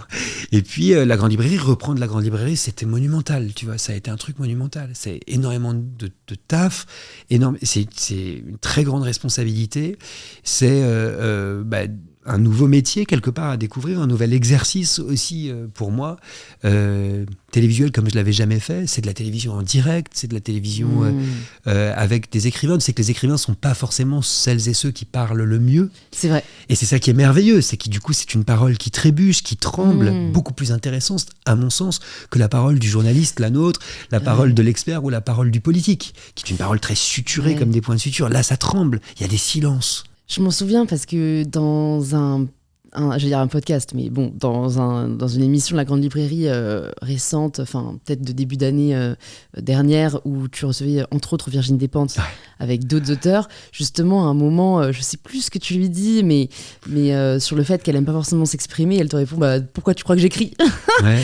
Et en fait, quelle belle réponse. Ouais, en fait je trouvais ça merveilleux, en effet, de voir qu'une Virginie Despentes qui a sa façon de parler, et qui en fait écrit d'une manière tellement différente, où presque tu te dis mais est-ce que c'est vraiment la même personne? En fait, elle, par les mots, elle arrive à peut-être dire ce qu'elle n'arrive pas à dire sinon, quoi. Mais tu sais, moi je vais te dire un truc, Louise, je me méfie énormément des gens qui parlent trop bien, hein, parce que ça cache quelque chose. Et j'ai toujours été étonné dans nos métiers de ces producteurs ou animateurs qui appellent avant les invités pour faire des pré-interviews. Tu sais, pour voir s'ils parlent bien, si ce sont des bons clients. Mais pour moi, c'est une catastrophe d'être un bon client. Ça veut dire qu'il n'y a plus de sincérité, ça veut dire qu'il n'y a plus de vie. Si ça tremble pas, si ça trébuche pas, ça veut dire qu'il n'y a plus de vie. Et tu vois, ce à quoi je suis confronté, moi, la plupart du temps, c'est quand même à des artistes qui ne devraient même pas s'exprimer. C'est une aberration, quelque part, mon métier. Parce que leur expression, ils la font dans leur œuvre. Et tu vois, donc il faut que j'essaye d'éviter ça. Il faut que j'essaye d'éviter à tout moment que l'invité me dise « Mais attendez, tout est dans mon livre. Ouais. Si j'avais des choses en plus à dire, je les aurais écrites. » Ou je les aurais chantées, ou je les aurais jouées, ou je les aurais... Ouais. Surtout que, je sais pas ce que t'en penses, et ça nous amène à un sujet que je voulais aborder avec toi, qui est un peu de comment faire une bonne interview, mais ce qui est difficile, moi je t'avoue, hein, c'est là un moment honnêteté, les artistes, c'est pas les personnes que je préfère interviewer, parce que justement, parfois, je les trouve très avares en expression, Parfois, en vrai, je les trouve même chiants, disons-le. Tu vois. Alors, Et oui, ça peut dépendre de moi, mais it can go so far, tu vois. Alors, déjà, moi, je suis hyper content que tu parles de ça, parce que là, pour le coup, ça touche vraiment à mon métier totalement. Moi, justement, ça m'excite. Qu'une parole puisse être déliée, délivrée quelque part. Qu'une parole soit pas évidente, qu'une parole tremble, qu'elle trébuche, qu'elle soit heurtée, et qu'il soit de mon ressort, justement, de la délier. Ça, je trouve ça magnifique, parce que ça donne, si tu veux, une aspérité à mon métier qu'on n'a pas forcément quand on interviewe des experts, des journalistes ou des politiques, je t'en parlais tout à l'heure. Parce qu'eux, ils parlent très bien, il n'y a pas de problème. Mais si tu regardes bien, leurs paroles sont toujours les mêmes phrases. Et ce sont des phrases, en réalité... Mais je parle pour moi aussi. Hein. Moi, je pense que c'est difficile de me faire sortir... Ce que tu fais, hein, mais difficile de me faire sortir des phrases que je n'ai pas déjà dites auparavant. Mais ça cache quelque chose. Et leurs paroles, tu les retrouves sur leurs tweets. Tu les trouves dans tous les podcasts qu'ils ont pu faire, dans toutes les interviews qu'ils ont pu faire, à l'écrit, à l'oral ou en télévision. L'artiste, il a quelque chose d'anarchique. L'artiste, il a quelque chose où, quelquefois, il est même contradictoire. Il arrive qu'il dise n'importe quoi. Et quoi de plus extraordinaire que d'avoir cette possibilité-là? Alors après, quand tu disais « c'est peut-être de ma faute », j'adore que tu dises ça. Parce que moi, tu vois, je suis de ceux qui disent que c'est toujours de ma faute. Parce que ma grand-mère, qui était auvergnate, m'a toujours appris un truc. Elle m'a toujours dit que tout le monde avait quelque chose à raconter. Tout le monde.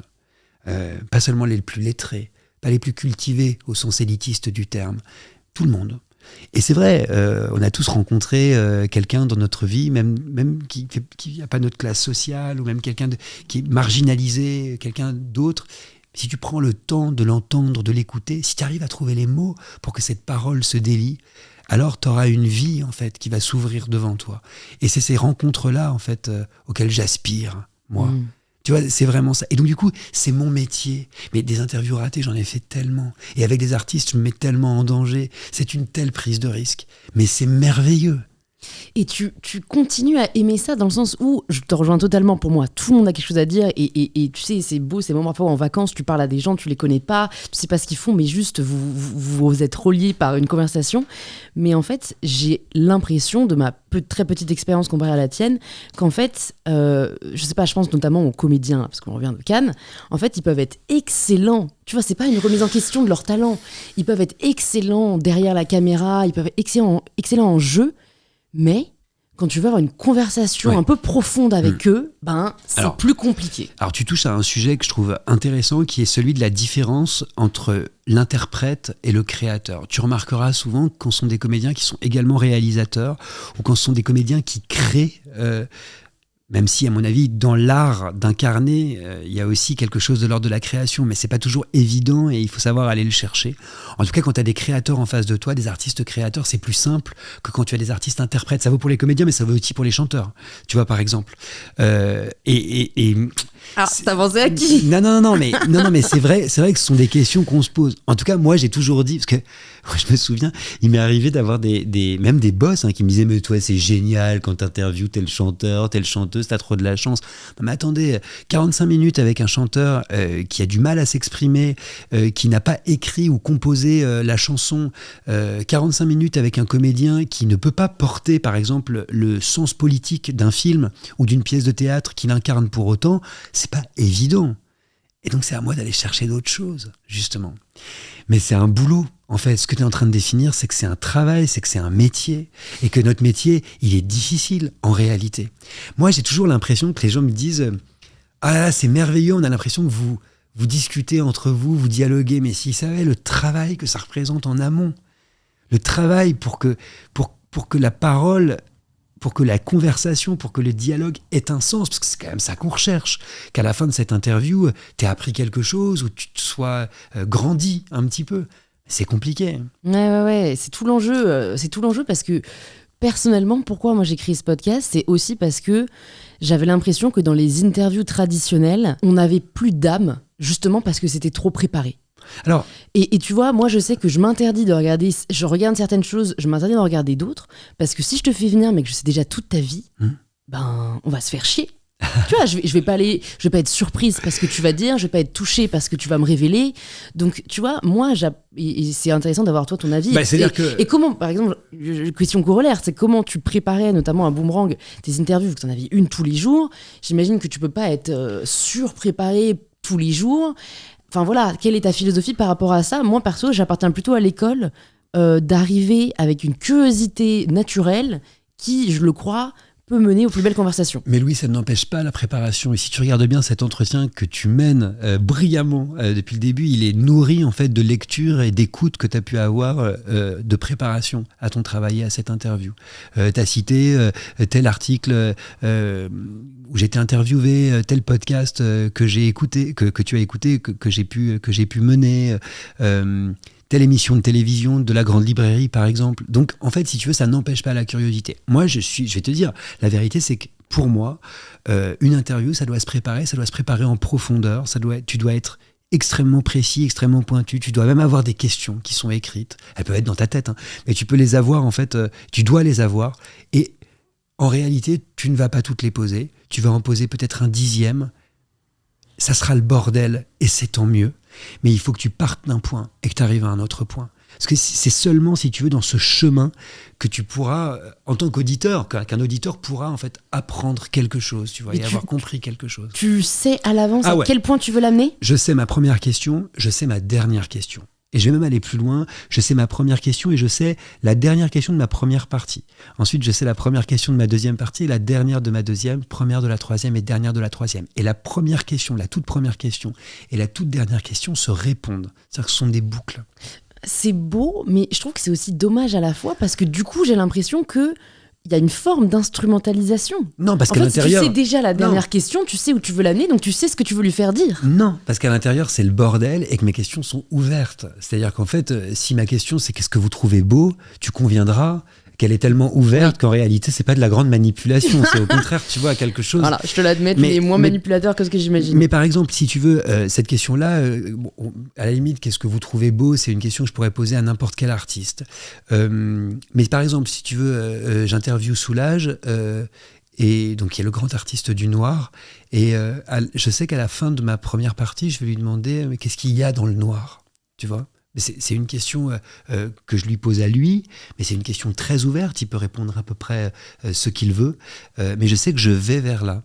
Tu vois, je vais donner un autre exemple. Je me souviens d'avoir posé cette question parce qu'il y avait eu un compte, tu sais, sur Twitter où il reprenait toutes mes questions, toutes les questions les plus folles les unes que les autres. Ça s'appelait Question Trapenard. Ah bah je connaissais pas, j'adore. Ah bah, tu vas te taper des barres. Et du coup, ça me permettait de les re-regarder parfois et je me disais mais comment j'en suis venu à poser cette question qui est quand même une question complètement folle, comme par exemple quelle est la beauté d'un poireau. Mais évidemment c'est pas une question que je vais poser si tu veux à Aya Nakamura, mais c'est une question en revanche que j'ai posée à un grand chef, tu vois, dont les plats de prédilection sont des plats végétariens, et ça avait un sens. Tu vois ce que je veux dire ? Tu peux le dire là. Voilà, et ça avait un sens. Et tu vois, ça peut être des questions qui sont pas des questions obligées, mais des questions que j'ai pu prévoir et qui pour moi vont mener à quelque chose d'incroyable. On parlait de qu'est-ce que vous trouvez beau tout à l'heure. Mais je vais te dire, un jour, justement, j'avais préparé une grande interview. C'était au début de Boomerang, je pense la première année. Et je reçois ce type qui s'appelle Flavien Berger, qui est un musicien que j'adore. Et à un moment donné, j'ai plus de questions. Je sais plus ce que je vais dire. Donc, je suis en roue libre, je suis face à lui comme toi tu l'es. Ouais. Tu vois, c'est cette façon d'interviewer que j'aime beaucoup chez toi aussi. Hein. Et tu vois, je suis en roue libre, droit dans les yeux. Et je sais plus quoi lui dire. Et je lui dis, mais justement, qu'est-ce que vous trouvez beau, vous ? Et là, il me regarde et il me dit, le vent qui s'engouffre dans les rues à New York. Et là, je me suis dit, mais c'est ça que j'ai envie d'entendre, moi. J'ai pas envie d'entendre. Je me suis éclaté à faire cet album. C'est génial parce que j'ai travaillé avec un tel que nul auditeur ne connaît, dont tout le monde se fout. Moi, j'ai envie d'aspérité, j'ai envie d'un moment, j'ai envie de joie, j'ai envie de beauté, en fait. Et c'est comme ça, si tu veux, que j'ai pu avoir des interviews à certains endroits qui, moi, m'ont marqué, qui me marqueront toujours. Tu vois, on parlait de danse tout à l'heure. Un jour, j'ai reçu Anne-Theresa de Kersmaker, qui est une très grande chorégraphe, et qui, à un moment donné, s'est mise à me faire danser. Parce que je lui ai posé cette question, qui, pour moi, est une question fondamentale de la danse. À quel moment on commence à danser ? À quel moment un mouvement devient danse ? Et là, elle s'est mise à faire ça. Et elle s'est mise à m'observer et à me décrire. Et là, elle m'a dit, tu danses. Et c'était merveilleux parce que soudain, elle produisait quelque chose. Et c'est ce que j'essaye de faire, moi, dans mes interviews culturelles, plus encore qu'un témoignage sur leur parcours, plus encore qu'un témoignage sur leur vision du monde, plus encore qu'une réflexion sur l'art. J'essaye de faire surgir quand même des moments de création, des moments de vie. Tu vois, c'est pour ça que dans la Grande Librairie, je termine mes émissions toujours par un texte que j'ai demandé à un des invités d'écrire, que je lui fais dire droit dans les yeux, comme ça, au prompteur, comme s'il s'adressait aux téléspectateurs. et que soudain, en fait, si tu veux, il y avait un moment de création. Ça me paraît fort. Qu'est-ce que t'aimes le plus créer? Moi, mais je suis pas un créateur, comme je te le disais tout à l'heure. Mais on l'est tous. Mais j'aime créer la possibilité du dialogue. C'est ce que j'essaye de faire. Et surtout, j'aime produire de la curiosité et transmettre de la curiosité. Ça veut dire qu'un téléspectateur ou un auditeur, s'il peut se pencher demain sur quelque chose que j'ai pu évoquer ou qu'un de mes invités a pu évoquer, si la curiosité peut se transmettre un petit peu comme un virus, mais j'ai gagné. Tu vois. Il y a un livre que j'ai envie de te conseiller. Cool. Mindset de Carol Dweck, Ok. qui est une professeure de psychologie à l'Université de Columbia. Parce que je pense que c'est pas ta faute, c'est une question aussi de génération, que t'es un peu trop fixed mindset. Parce que t'arrêtes pas de me dire je suis pas ci, je suis pas ça, mais en fait, tu peux être qui tu veux. Tu vois, et je pense que pour beaucoup de gens, t'es un artiste. Non, alors attends, c'est aussi par humilité que je te dis ça. Ce que je te dis, c'est que je n'ai pas l'urgence, pas la vocation, et je pense pas véritablement le goût non plus de la pure création. C'est-à-dire que moi, si tu me mets derrière une table en me disant écris-moi une composition ou écris-moi un texte ou une nouvelle, je vais pas non plus kiffer. Et je laisse quand même ça, si tu veux, aux gens qui ont cette urgence, ce goût, cette joie. Tu vois, si je te dis ça, c'est que j'ai aussi une énorme jouissance dans mon métier à moi, qui est celui de transmettre et de partager. Là où tu touches à quelque chose de très juste, c'est que j'ai tendance effectivement à toujours me poser des questions et à toujours essayer d'avoir des théories sur les choses. Donc peut-être que tu as raison, effectivement. Mais tu liras le bouquin, il est vraiment excellent. J'en serais ravi. Et là où tu dis que c'est une question de génération, je pense que tu as raison aussi. Et moi, j'apprends énormément de la tienne, de génération de la vôtre. C'est la raison pour laquelle, tu vois, je me suis inscrit sur TikTok. C'est la raison pour laquelle j'essaye toujours de me nourrir de curiosité que j'aurais pas fondamentalement pu développer. Tu vois, par exemple, cette saison, dans la grande librairie, quand j'ai reçu Victor Dixon, Melissa d'Acosta, le mangaka Isayama, tu vois, sans TikTok, je les aurais pas reçus. Et c'était des apparitions dans la grande librairie. C'est-à-dire qu'ils n'avaient jamais fait cette émission, qui est pourtant une émission de service public, qui met en avant tout ce qui a pu être, tu vois, mis en avant en librairie. C'est ma mission de service public de les recevoir. Donc, tu vois, j'essaye toujours quand même de m'ouvrir. Mais t'as raison, t'as raison. Il faut que je progresse là-dessus. Qu'est-ce que tu ferais si t'avais pas peur ? Mais je pense que je ferais rien. Parce que je pense effectivement que la peur est un moteur. La peur est un moteur, un vrai catalyseur de création chez moi. Et le lieu d'un défi perpétuel. Je te donne un exemple. Hier, Bibliothèque sans frontières m'avait dit tu vas faire une dictée. Donc je suis leur parrain, donc dans quelque chose je le fais. Je suis leur seul parrain et j'ai envie de transmettre ces valeurs-là. On ne m'avait pas exactement dit quelle dictée on allait faire. J'arrive sur les Champs-Élysées. C'est censé être la plus grande dictée du monde, ça l'a été, Guinness World des records. Et là, je me retrouve devant 1700 tables sur l'avenue des Champs-Élysées, avec face à moi l'obélisque, derrière moi l'Arc de Triomphe, un tableau noir, des petits bureaux, et je dois lire un texte d'Alphonse Daudet absolument magnifique, de la Mule du Pape, des Lettres de Montmoulin. Et je dois dicter, si tu veux, exercice de mon enfance qui m'a traumatisé, moi, quand j'étais petit. Parce qu'on en parlait hors antenne, c'était un exercice un petit peu chronométré, Mais j'ai appris à y voir un jeu petit à petit au cours de mon parcours, grâce notamment à Bernard Pivot, on en parlait tout à l'heure. Et si tu veux, j'ai eu peur avant de monter sur scène, mais une peur panique. Parce que c'est une chose de parler devant 2 micros ou de parler devant 3 caméras, mais c'en est une autre de parler devant 1700 personnes, c'est un vrai métier. Moi, quand tu me mets sur une scène, j'ai peur, j'ai un trac monumental. Mais je l'ai fait, et qu'est-ce que j'étais heureux après l'avoir fait. J'ai pensé à mon grand-père qui me lisait les lettres de Montmoulin. J'ai pensé aux enseignants que j'ai pu avoir quand j'étais plus jeune. J'ai pensé à Bibliothèque sans frontières. J'ai pensé à la personne que j'aime qui était venue et qui me regardait lire. J'ai pensé à tellement de choses. Tu vois ce que je veux dire, aux luttes contre les situations d'illettrisme qu'on fait avec Bibliothèque sans frontières. Et j'étais heureux. Mais sans la peur, je ne l'aurais jamais fait. Donc sans peur, je ne ferais rien. Comment tu l'utilises pour devenir meilleur ?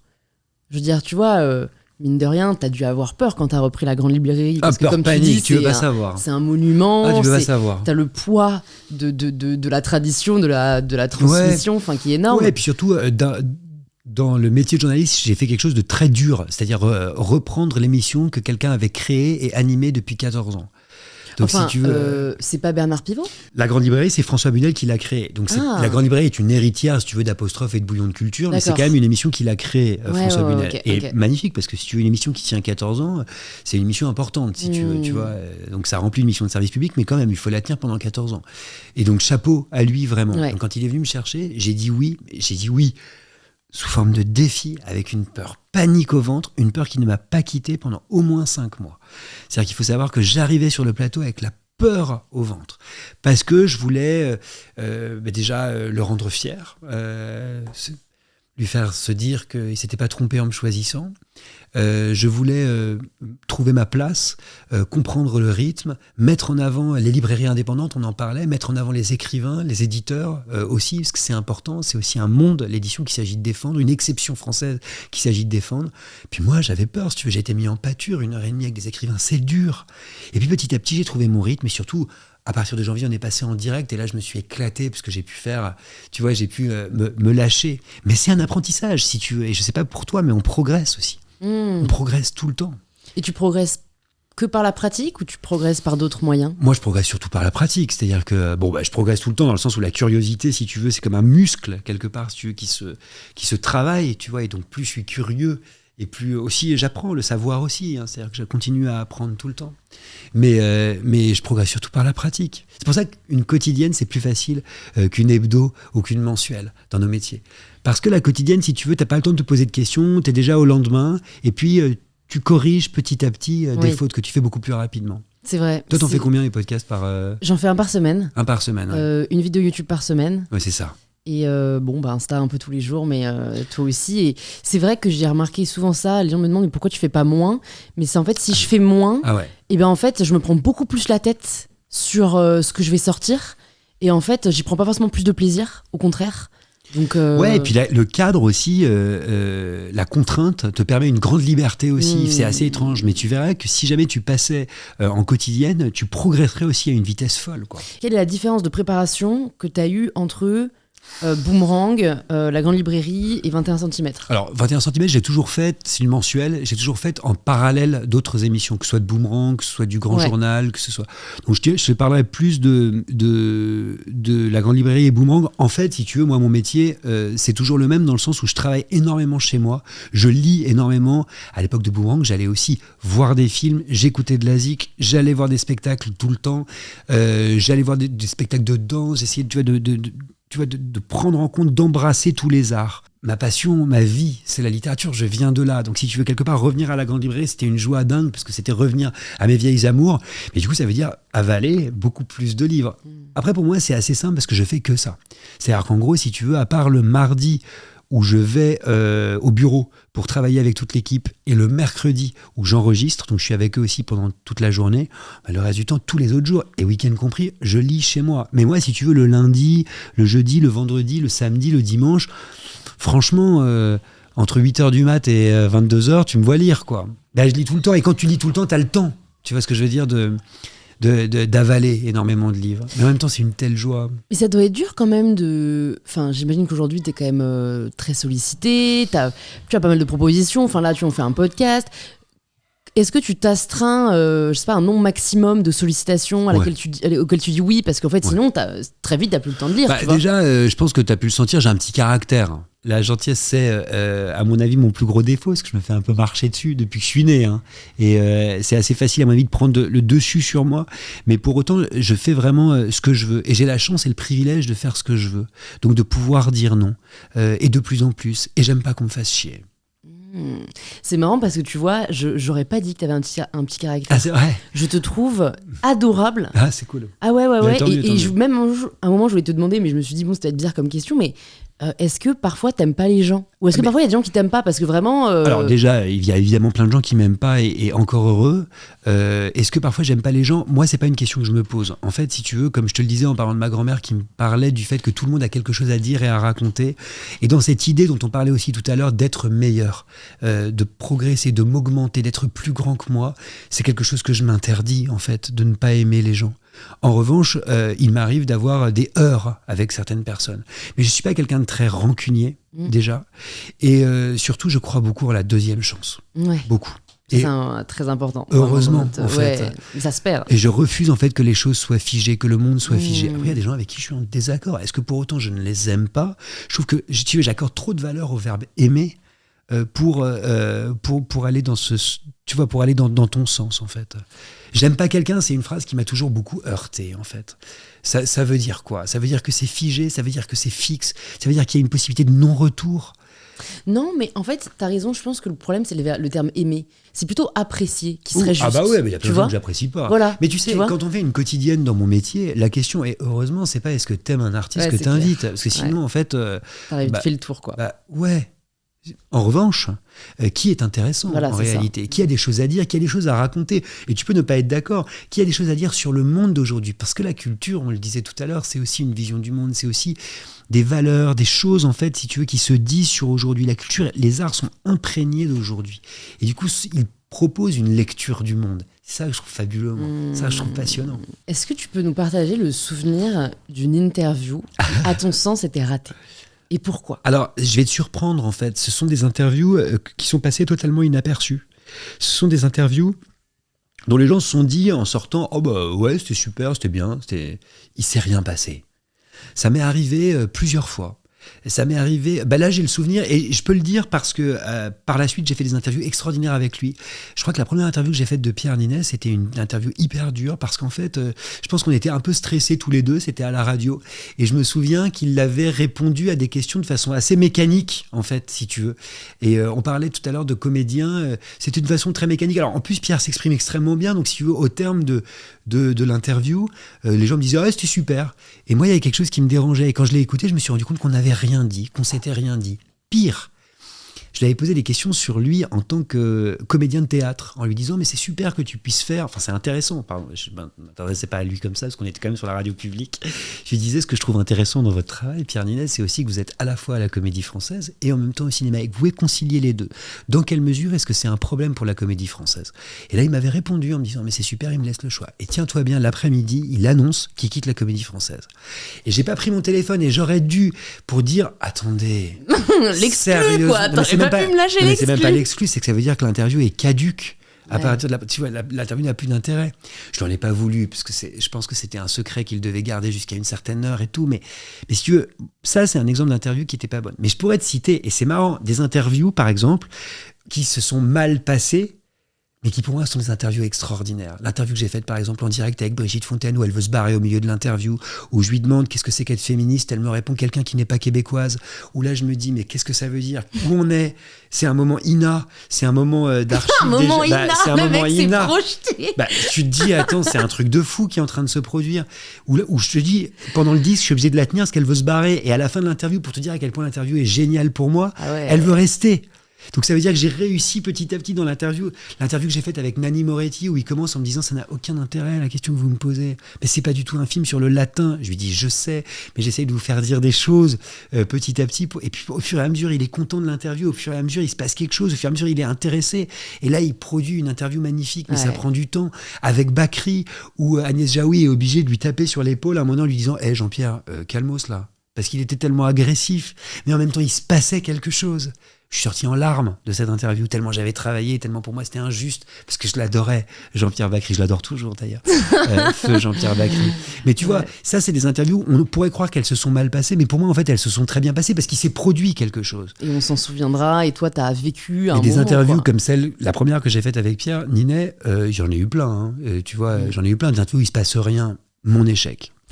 Et mon échec, encore une fois, hein, mon échec, c'est moi qui n'ai pas su aller chercher la qualité. Et t'en fais quoi ? Tu fais quoi pour faire en sorte que ça se reproduise pas C'est ça ensuite ? qui est génial, c'est ça notre métier.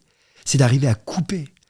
En fait, les gens oublient toujours la technicité de ce que c'est qu'une interview, et en particulier une interview culturelle. C'est-à-dire que moi, c'est même une science. Hein. C'est-à-dire que tu vois, en dialogue tous les deux, si jamais je t'interviewais, il y a un moment donné où tu fais une réponse un peu trop longue, je vais te poser 3 ou 4 questions fermées pour pouvoir redonner du rythme à l'interview, puis rouvrir la question. Mais c'est une mécanique, et ça n'enlève rien à la sincérité de l'interview qu'on peut avoir tous les deux. C'est juste en fait que je pense à l'auditeur, ou je pense aux téléspectateurs. Il s'agit de re-rythmer pour qu'on s'emmerde pas aussi, si tu veux, pour que ce soit pas non plus du papotage, tu vois un peu, on est tous les deux installés ici et on pense pas aux autres. Non, on s'adresse quand même à des gens qui nous écoutent, des gens qui font cet effort-là, et des gens qui ont envie que ça se produise en fait, que quelque chose se produise. Et ça veut dire que si jamais il y a des réponses où je me rends compte que rien ne va, je vais devoir essayer de trouver des stratégies, s'il se passe rien, pour qu'il se passe quelque chose. Quitte à poser des questions folles.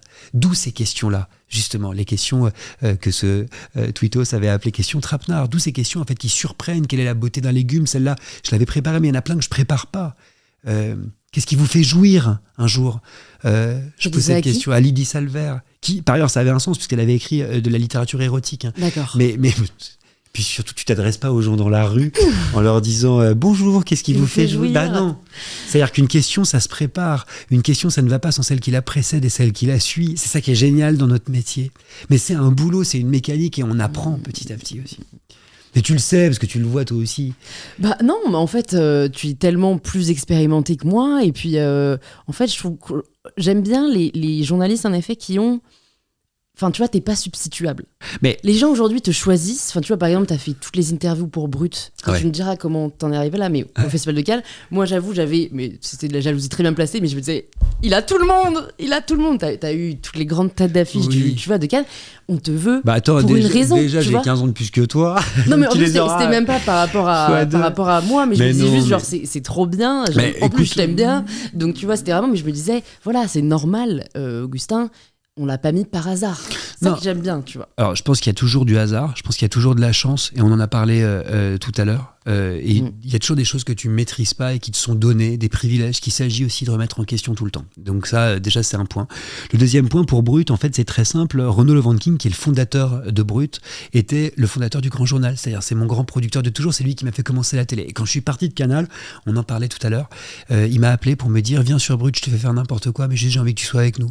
Et donc, du coup, si tu veux, par fidélité, par amitié, je suis toujours resté avec lui et je continue à travailler avec lui tout le temps. Et à Cannes, effectivement, il me demande de venir pour faire des petites interviews tous les jours, et j'adore cette équipe de Brut parce que si tu veux, c'est la curiosité de la jeunesse aussi, c'est-à-dire que là ils m'apprennent des choses, tu sais, quand je suis arrivé, je leur dis là je vois bien un drone, un truc sur mon canapé, on va appeler l'émission Plumard, ça va être génial, on avait fait ça, et là ils me disaient ouais, ça serait bien aussi si tu prenais ton téléphone et tu le mettais comme ça. Tu vois, ils m'ont appris d'autres façons de penser aussi, si tu veux, l'interview, la mise en scène, la question de la sincérité. J'ai appris plein de choses et je continue, si tu veux, à moi me donner ces défis-là, si tu veux, d'apprendre d'une nouvelle génération, d'une autre génération. Mais c'est aussi pour ça que je suis hyper content de dialoguer avec toi. Parce qu'en réalité, tu m'apprends des choses. Je préfère dialoguer avec toi qu'avec un ponte, si tu veux, de l'interview. Mais ça serait intéressant aussi, mais ça serait pas pareil, si tu veux. Moi, j'ai cette curiosité-là quand même. Et heureusement que je l'ai. Parce que les gens qui font mon métier et qui ne l'ont pas, c'est fini.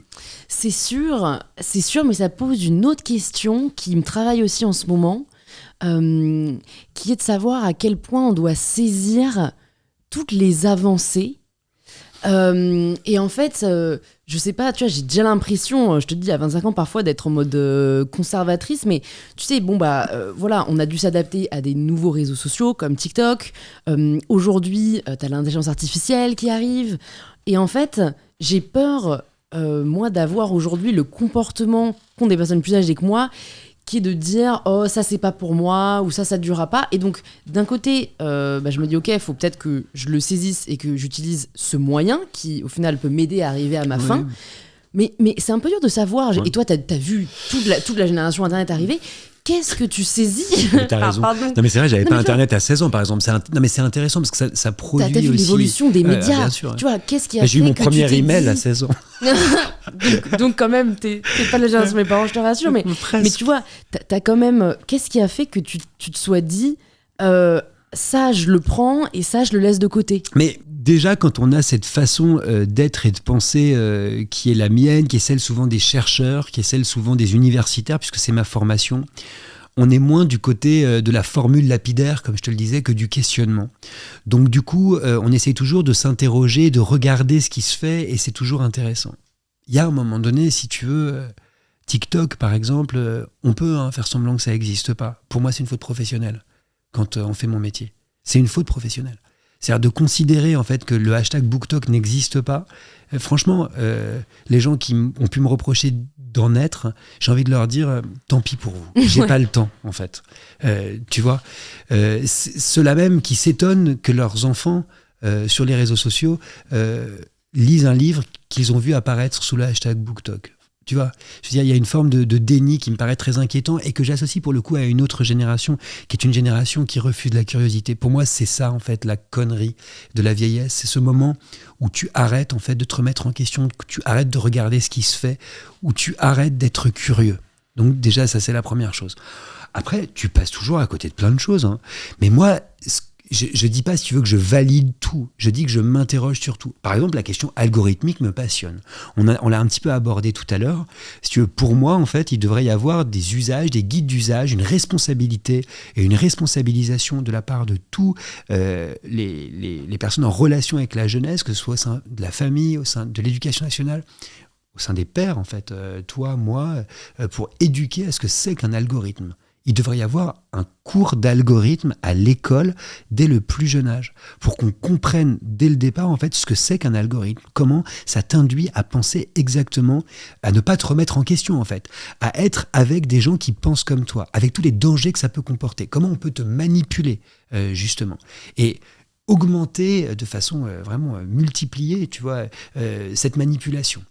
Ça me paraît être intéressant. Pourquoi ? Parce que du coup, on devrait nous éduquer à tricher avec notre algorithme, à nous éduquer à l'apprivoiser justement pour pouvoir le remettre en question sans cesse.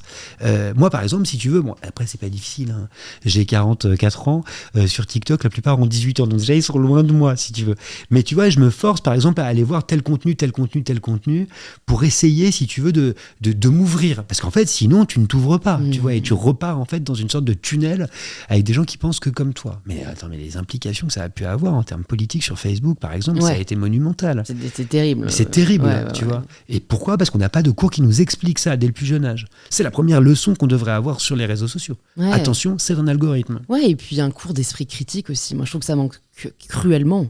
On n'apprend pas à développer notre esprit critique, on doit le faire vraiment soi-même, et ça dépend beaucoup de notre entourage, notre environnement, de où est-ce qu'on apprend. Ouais, et puis d'ailleurs, moi, si tu veux, c'est pour ça, on en parlait tout à l'heure, moi je suis toujours OK avec les gens qui pensent pas comme moi, j'essaye de les écouter, alors souvent je gueule dans ma tête, je suis furieux, je suis triste, je suis heurté, mais j'essaie quand même de les écouter, et il m'arrive quand même de changer d'avis, et de me remettre en question. Et je pense que ça, c'est un signe de vitalité aussi, c'est un signe que la curiosité, tu vois, ne c'est toujours pas... Enfin, ça t'arrive, toi, de te remettre vraiment en question, de dire, bon, OK, là j'ai déconné, là j'ai fait une mauvaise interview. Moi, tout le temps, limite beaucoup trop, hein, mais c'est bien. Faut trouver un équilibre, je pense. Mais c'est sain, quand même. Sur quoi est-ce que tu as changé d'avis récemment ? Non mais moi c'est perpétuel, hein. C'est-à-dire que je peux même pas te donner un exemple. Les dernières interviews que j'ai pu faire, t'en as au moins 3 sur 10 où je me dis j'aurais pu la faire autrement et ça aurait été mieux. Oui, ça c'est de la remise en question. Voilà. Mais sur quoi est-ce que tu comme tu disais, tu débattes, t'es ouvert à changer d'avis. Est-ce qu'il y a un sujet ? Je sais pas, par exemple, t'étais contre les uniformes et maintenant t'es pour. Enfin, non, mais là, tu vois, là, tu m'interroges quand on dialogue tous les deux sur la question du boycott, par exemple, où là, j'ai pu prendre des positions qui étaient assez radicales avec toi en disant que j'étais contre toute forme de boycott, c'est-à-dire comme moyen de lutte. C'est-à-dire que c'est un moyen de lutte qui, pour moi, me semble non seulement pas efficace, mais problématique. Ça, si tu veux, c'est quelque chose sur lequel j'ai pu changer d'avis. Moi, j'ai été jeune... amateur de ce type de pratique, de ce type de moyens de lutte, beaucoup plus radical à l'époque. Je me rends compte aussi que je me suis beaucoup, comment on pourrait dire, embourgeoisé quelque part dans ma pensée, dans ma façon d'être. Par exemple, moi je voulais pas d'enfants, aujourd'hui je veux des enfants, tu vois ce que je veux dire. Là j'ai pu changer, si tu veux, de façon d'être, j'ai pu être assez militant, assez radical sur plein de choses. Aujourd'hui je le suis quand même un peu moins, j'essaie même pas, je suis plus apaisé aussi. J'ai moins de colère. T'as des regrets de jeunesse ? J'ai énormément de regrets de la façon dont j'ai pu me comporter, jamais de façon problématique, hein, mais de la façon dont j'ai pu me comporter moi par rapport à moi-même dans certaines relations amoureuses. Encore une fois, l'amour étant le centre de ma vie, c'est beaucoup plus important, si tu veux, et centre du monde surtout, c'est beaucoup plus important que toute réussite, tout parcours professionnel pour moi, si tu veux. Ou alors avec ma famille. J'ai pu être très dur, de couper les ponts, de casser. Je n'arrivais pas à pardonner certaines choses, parce que j'étais très malheureux. Parce que j'arrivais pas à comprendre certaines réactions. Ça voulait dire pas comprendre l'autre, qui il était, sa façon de penser. J'ai préféré rompre. Et tu vois, ça rejoint ce qu'on dit sur le boycott. C'est-à-dire que je pense pas que ce soit la meilleure solution aujourd'hui. Je préfère imaginer la possibilité d'un dialogue. Bah écoute, pour terminer, avant d'arriver aux questions de la fin, est-ce que tu peux nous développer ta théorie de la toxicité mutuelle ? Ça m'intéresse. Non, c'est récemment en fait. Je m'interrogeais sur 2 ou 3 personnes dans mon entourage qui me semblent être extrêmement toxiques, comme c'est un mot qui revient souvent. Et du coup, je m'interrogeais sur la toxicité, mais c'est la palissade en fait. Je me posais la question de savoir si la toxicité n'était pas mutuelle et si en réalité je n'étais pas moi aussi heurté que je le sois par cette personne. tout aussi heurtant et tout aussi toxique. Et je me demande, j'aimerais bien quelquefois être une petite souris ou alors une petite cellule plutôt dans sa tête ou dans leur tête, me poser la question en fait de mon attitude par rapport à eux. Tu penses qu'ils te perçoivent comme toxique? Il est possible, qu'ils me perçoivent comme toxique. En tout cas, cette remise en question me paraît assez salutaire. Bah, en fait, je pense que là où tu as raison, c'est que deux personnes ensemble peuvent être toxiques alors C'est ça. qu'elles ne le sont Ça, pas en fait, avec les autres. Pour moi, c'est la relation qui est toxique. Voilà, la relation tu peut être vois. toxique. Mais là où je suis pas d'accord, bon, en tout cas, je sais pas si tu as besoin d'être rassuré, mais en fait, tu vois, la réalité des pervers narcissiques, elle va que dans un sens. Ah oui, non, mais attends, Tu là, vois on parle d'une maladie. Non, mais Oh, c'est pas une maladie. Ah non, alors là, tu vois, ça pour moi, c'est excuser et déresponsabiliser des personnes problématiques. C'est pas une maladie, être pervers narcissique. il y a pas de simple, il y a pas de. Ah non, c'est pas un trouble du tout D'accord. reconnu par Alors autant pour moi. le DSM, je sais pas quoi, mais en fait, après, bien sûr, il y en a peut-être, c'est Autant pour moi. pathologique. Voilà, mais je pense que c'est surtout des personnes qui ont en effet des problèmes avec eux-mêmes, qu'ils ne vont pas régler chez un psy, et qui du coup se retrouvent à mettre des personnes sous emprise. Ah non, mais là, évidemment, non, mais Louise, on est d'accord. Tu vois ce que je veux dire? Il y a quand même une limite enfin, moi, En fait, moi, dans ma tête, quand je parle personne de toxique, c'est ça. d'accord. Mais c'est peut-être ma Mais perception. non, hein. mais c'est intéressant parce que ça veut peut-être dire aussi que ce terme, c'est tellement galvaudé en fait qu'aujourd'hui on dit d'une personne qu'elle est toxique alors qu'elle ne l'est pas. Or moi, en discutant avec mes amis, on me parlait de 2 ou 3 personnes dans mon entourage dont on me disait mais ce sont des personnes extrêmement toxiques. Et du coup, je me suis interrogé là-dessus. Mais non, c'est pas à ce point-là. Tu vois ce que je veux dire? C'est pas au point. Enfin, tu vois, il n'y a pas pour moi de suspicion de perversion narcissique. Enfin, Ok, je suis rassuré pour toi.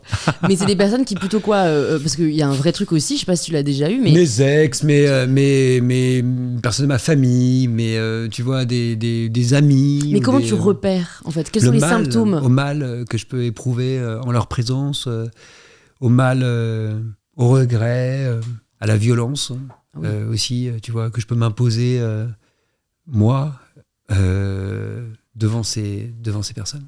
Ouais. Et je pense qu'en fait, l'objet de ma réflexion, c'est de savoir dans quelle mesure ça dépend aussi pas de moi. Tu vois ce que je veux dire? C'est pas aussi à moi, en fait, de faire ce travail. D'ailleurs, qui peut être un travail de rupture. Hein. On parlait tout à l'heure d'insultes et de blocage.